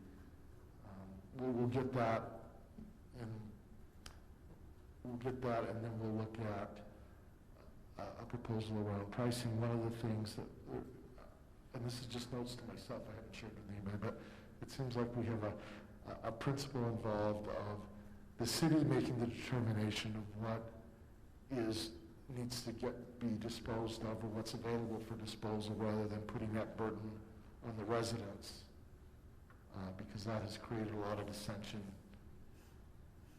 in the past. So let the city decide what makes sense to dispose of and when. We did look at, Brittany's with us, we did look at Viewpoint, and one of the issues around the Viewpoint spaces that are left to sell is there is a possibility that on the west side of Viewpoint, between Viewpoint and the gravel pit, there could be a road cut in there that would bypass going through Viewpoint to allow access from the north. That's one of the discussion items. Mark Thompson and I walked that a few years ago with Todd. And if we were to put a road back there, it's possible that some of that open space, especially where we have to curve, where it curves, we might need some of that for right away on the road. So it might be better to hold off on that until the county is doing, MAG is doing a road study on northern access stuff, and I think this coming year is when the report's supposed to come out on what are the options from that study. So it might be wise just to hold off until that. I know that's kicking the can down the road, but it would just be sad for us to sell something that we might need right away. If you and Kurt meet again, I would love to be part of it. I think, like I was glad to be there the last time. I had to leave early, but if you guys are meeting again to talk about it, I would love to be part of it. Sure. Yeah, I just think it's important to have someone from the open space neighborhoods on that committee. Well, no, she was giving a lot of good input as we were looking, and like what the mayor said, I think we've went about where we let the residents come and say, hey, we want to dispose. We have that whole list that Todd did. We go, well, we know some properties we probably want to sell and not keep maintaining or things that way, or if there's, that we don't need, and that might be the easiest, and then we just kind of let them be aware. And then if it is an area behind residents, they have to all kind of maybe come in to buy it if it's an open area, so. And I would like clarification on the water issue.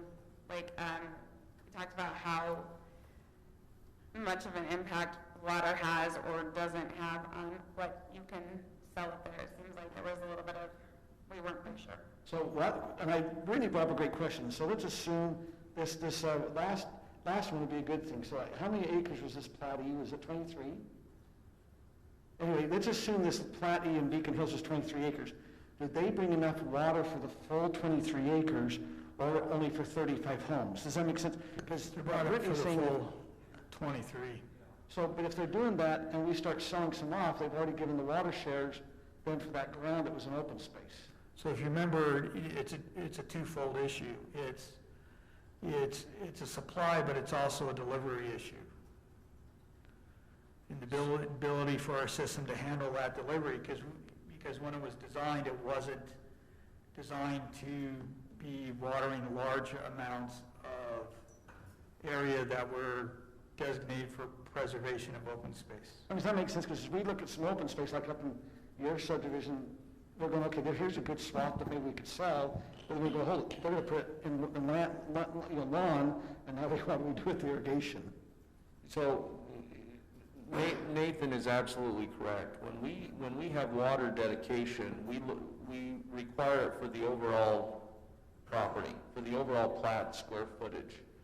I mean, it includes road, it includes everything. But that is based on the average amount of water we get per share. It doesn't include, like the last couple of years, we have not got our full allotment for the water shares that we have. We have to account for drought. And so that's the reason we require what we require.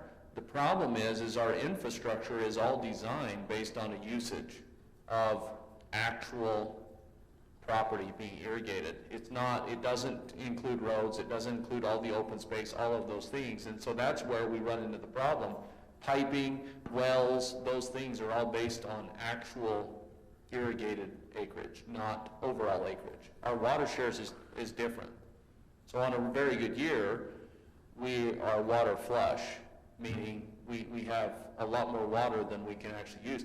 Then the limitation is actual infrastructure. Does that make sense? Is that making sense, Brittany? Because Brittany was bringing up some really good questions when we were meeting. I thought, oh, that'll be good answers. It's also that our calculations are based on average use.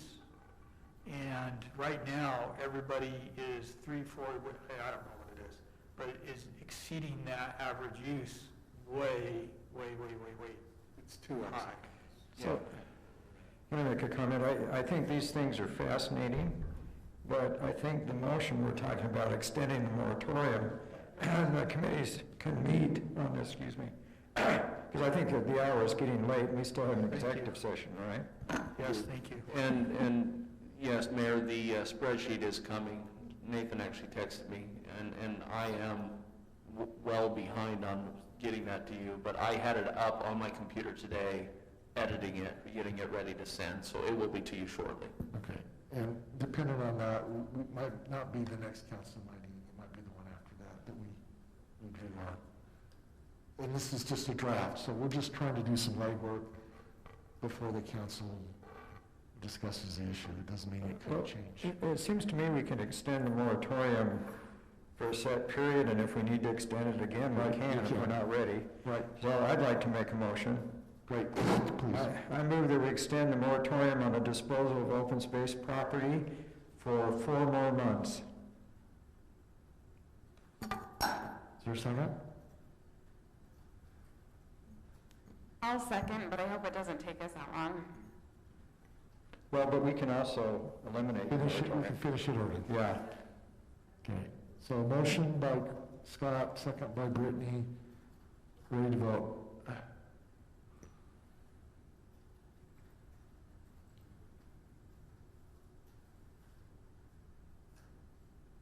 Okay. Yes, unanimous.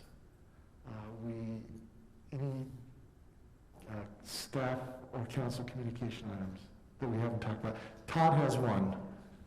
So we do need to cover this, and I apologize for that, but it is a critical issue. Aaron, can you go to the next one, the next thing, slide? So, Mayor, Council, I apologize, it is late, but this is something that we need to address tonight. This is something that has been, we as staff have been working on for the last few weeks, and it came to a head this morning. This is our existing culinary system, and I hope you can see in the little blue boxes are our wells. We have 5 wells in the city. So yeah, well number 1, well number 3, she's circling them so you can see them, well number 5, well number 4, and well number 2. So for the last several years, since I have been the engineer, we have not put well number 4 or well number 5 into use. We've pumped them just temporarily just to see where we're at if they've come back, but they are not actually usable at this point due to drawdown, meaning the water levels in the city have dropped to a level low enough in the ground that we cannot pump them efficiently and use them. So well number 4 and 5 are not usable at this point. We have been working as staff trying to figure out a way to mitigate the issues and make them usable. I think well 4 is actually beyond repair and will need to be re-drilled in the future to a lower depth. Well 5 has some things that we can do, but we have been using well number 2 and well number 3 the last 5 years exclusively to provide culinary water to the city. Well number 2 since last spring has slowly, or excuse me, well number 3 since last spring has been dropping to the point where we are currently, it's not usable. We have been trying to troubleshoot that well to determine what the problem is. We originally thought that maybe we were having an error in our meter, but we have sent the meter off to get tested. Long story short, we have pulled in some resources from some well experts, and we think that the actual pump down in the well, so 500 feet down, 400 to 500 feet down, has a flaw in the pump.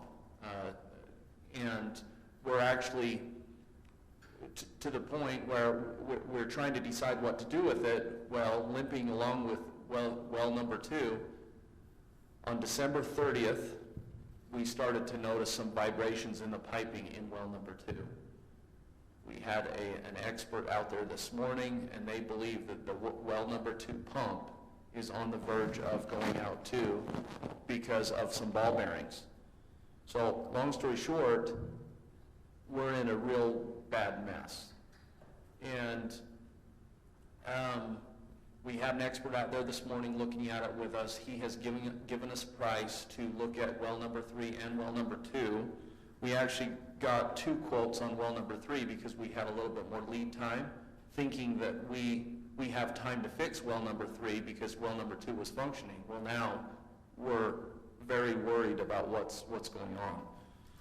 So well number 2 came back at $61,000 to pull it and completely replace the pump that we think is weeks from going out. Well number 3 is a little bit less because we actually got into it 2 years ago and redid some of the column in that, and that is $36,880, so $37,000. The reason I bring it up tonight is we've got to get started on ordering some of this. And so this isn't an official action by the council. We're going to have to bring some of this back, ratifying some of our decisions, but this is the reason we have cash in funds, is because of emergencies. So we have money in the culinary water fund? We do. I just wanted to make sure that the council is aware of these issues, and we don't have the proper time to go out and get multiple bids and make some decisions. These are emergency actions that we need to make today, because if well number 2 truly goes out, we're going to have to kick on number 5, and we're going to have some very milky looking water. Now it's safe, but we're going to have everyone in the city calling us complaining about why the water looks the way it does. It's because it's got entrained air in it because of some cascading. Now, we want to fix that, but we just don't have time to do it. So my point is in coming before the council tonight, we're going to have to spend some money in the next couple weeks, emergency money, and we're going to try to get well number 3 fixed. And as soon as we get that fixed, we're going to jump right back into well number 2 and get that fixed. But we've got to get things ordered now, so in the next 6 weeks, we have 2 functioning wells. And that's all I'm going to say tonight, other than this has made us very nervous. Van and I aren't sleeping well at night thinking about these things, because this is the number one thing that we don't want to have happen is not have water for our citizens. It's one thing to not have pressurized irrigation, but culinary drinking water is essential. And we're going to be coming back to the city council with a maintenance plan, hopefully drilling a new well at well number 4 site, so that we in the future have some redundancy and can provide culinary water to our residents if a well goes down. So, any questions, concerns? This was much easier to have a conversation than try to throw it in email. I don't want to go too, 30 seconds. So do these wells pump up to our holding tanks? Is that what they do? Correct. Yep. Yep. And So so during high usage, it pumps into the system, we use it. When we're not utilizing, it fills our tanks. And so the tanks give us lead time on turning wells on and off. Does that make sense? We try to keep it at certain levels, but when the high usage and it starts to drop, then we come in, we kick on wells, and we start filling tanks. How many gallons does the city go through a day? In the summer, it's much more than the winter, so I could give you a range, but not off the top of my head. I just curious. So I just one question for me. So how long will it take to fix well 3? So right now, the hope is that we can get in there in about 2 weeks. So we've got to give them the go-ahead tomorrow to order the pump, but we're hoping to have both of these fixed in the next 6 weeks. Okay, but so 2 weeks, we 2 week lead time to get them here, and then probably another 2 weeks to pull the well and put the pump back in. So a month, Yeah. and we just, we're praying. We're including praying that prayer 2 holds on number for that 2, long. Just so you know specifically what to pray for. Number 2 lasts at least 4 weeks. Yes. So pump 2 is the one with the vibrational data indicating that it may fail in the near future. Yes, and pump 3, we think, once we pull the well, we can verify this, but we're 95% sure that it has actually worn a hole, that we're actually pumping water back into the aquifer and not up the column, because it slowly dropped off. And so we had to bring in some experts to say, because we've never seen anything like this. So is the vibrational data based on a remote sensor, or just based on kind of a experience and a hunch? It's based on us we felt it first, and when we had them come in today, we actually put a camera down, and he could slow down, and we could see the column vibrating back and forth. And he basically said... I know they can take data, and they can compare it to a baseline from the manufacturer, and determine what percentage over that baseline it's vibrating, and determine which kind of problem it is based on that. Yes, and that's what we did. Now, all of this is based on good science. Mm-hmm. Now, we could pull the well at 3 and not find the hole that we think that's in there, and then we're back to square one on why did it drop off like it did. But let's just say that we've pulled in enough experts to look at both of these wells to say that we're 95% sure that these two fixes will fix our problems, so. Okay. Did they, based on that data, did they say do they have a good estimate on how long that pump might last? Well, There's yeah, no way to know. so these pumps, the sizes of pumps that we have in the well 2 and 3, so we were in well number 2 8 years ago, 2012, and we are told that these pumps last anywhere from 8 to 12 years. And we're right at that. And we're right at the 8-year mark, and it's been, and we have relied on it, these 2 wells we have relied on for the last 10 years almost exclusively, and so we're putting a lot of wear and tear on them. What would be the consequence if we lost number 2? Right now? Right now. Right now, Flush your toilet. we would have a very, very difficult time supplying. So we would have to call on citizens to We would have to limit their call on usage. citizens to limit their use and let them know that the water that they see come out of their tap is going to be entrained with air, meaning it will look very, very cloudy and not clear. It's not dangerous to drink, it's just, it looks milky. If you turn your water into Diet Coke, nobody will notice that it's milky. I wish we could pump that out of the ground. I'm just trying to help. So, anyway, the reason for this is we're going to be coming back in the next few council meetings with bills that we actually had to make decisions on, and I want the council to be aware and support us in doing this. So, Todd, with the growth in the city, it just seemed to make sense to me that we would re-drill number 4 too. I mean, honestly, culinary water is essential. If all of these wells functioned as originally planned, we would have enough wells to function as a city.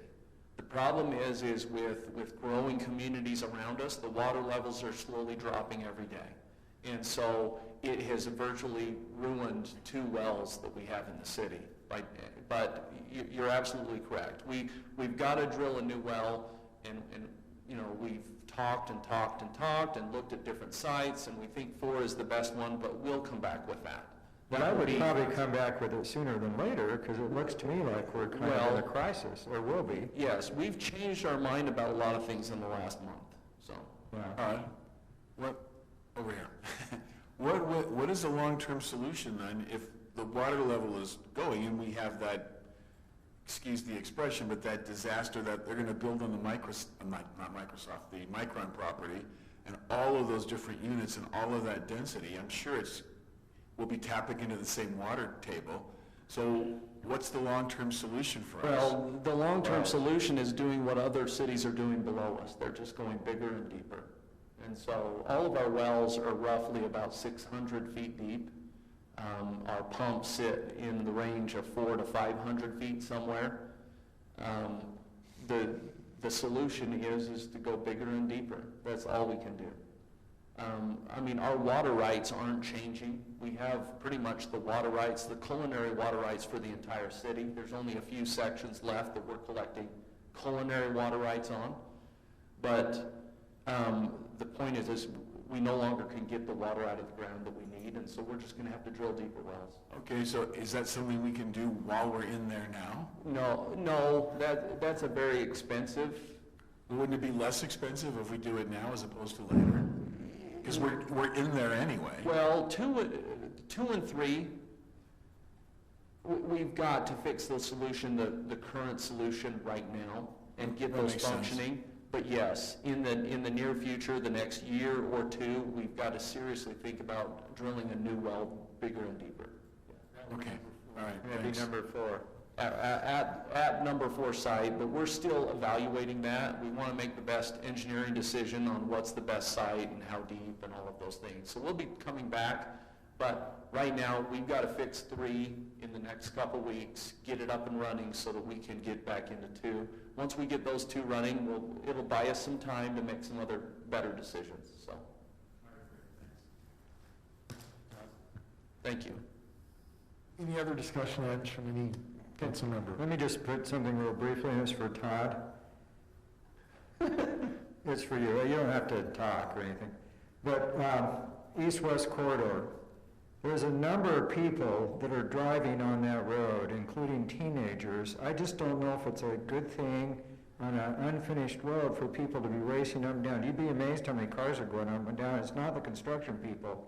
My concern is there's no safety rails by the area where the trail is, and I'm just afraid one of these kids are going to flip their car over and kill somebody on the trail. So I just wonder if we could put a little better barrier up there, because on the weekends, you'd be surprised how many people are driving that road.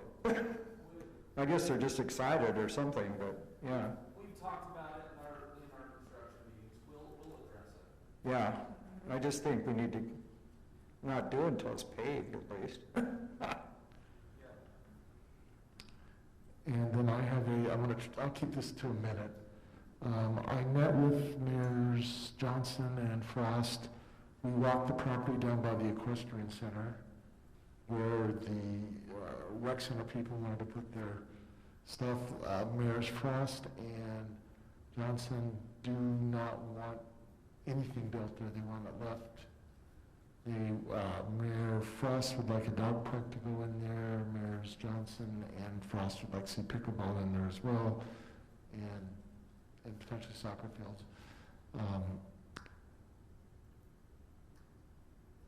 I talked to Tony Johns from the rec center group, and they've been working with the Equestrian Center users. They feel like they have a really good relationship with them now, and they're willing to work with them to improve the Equestrian Center.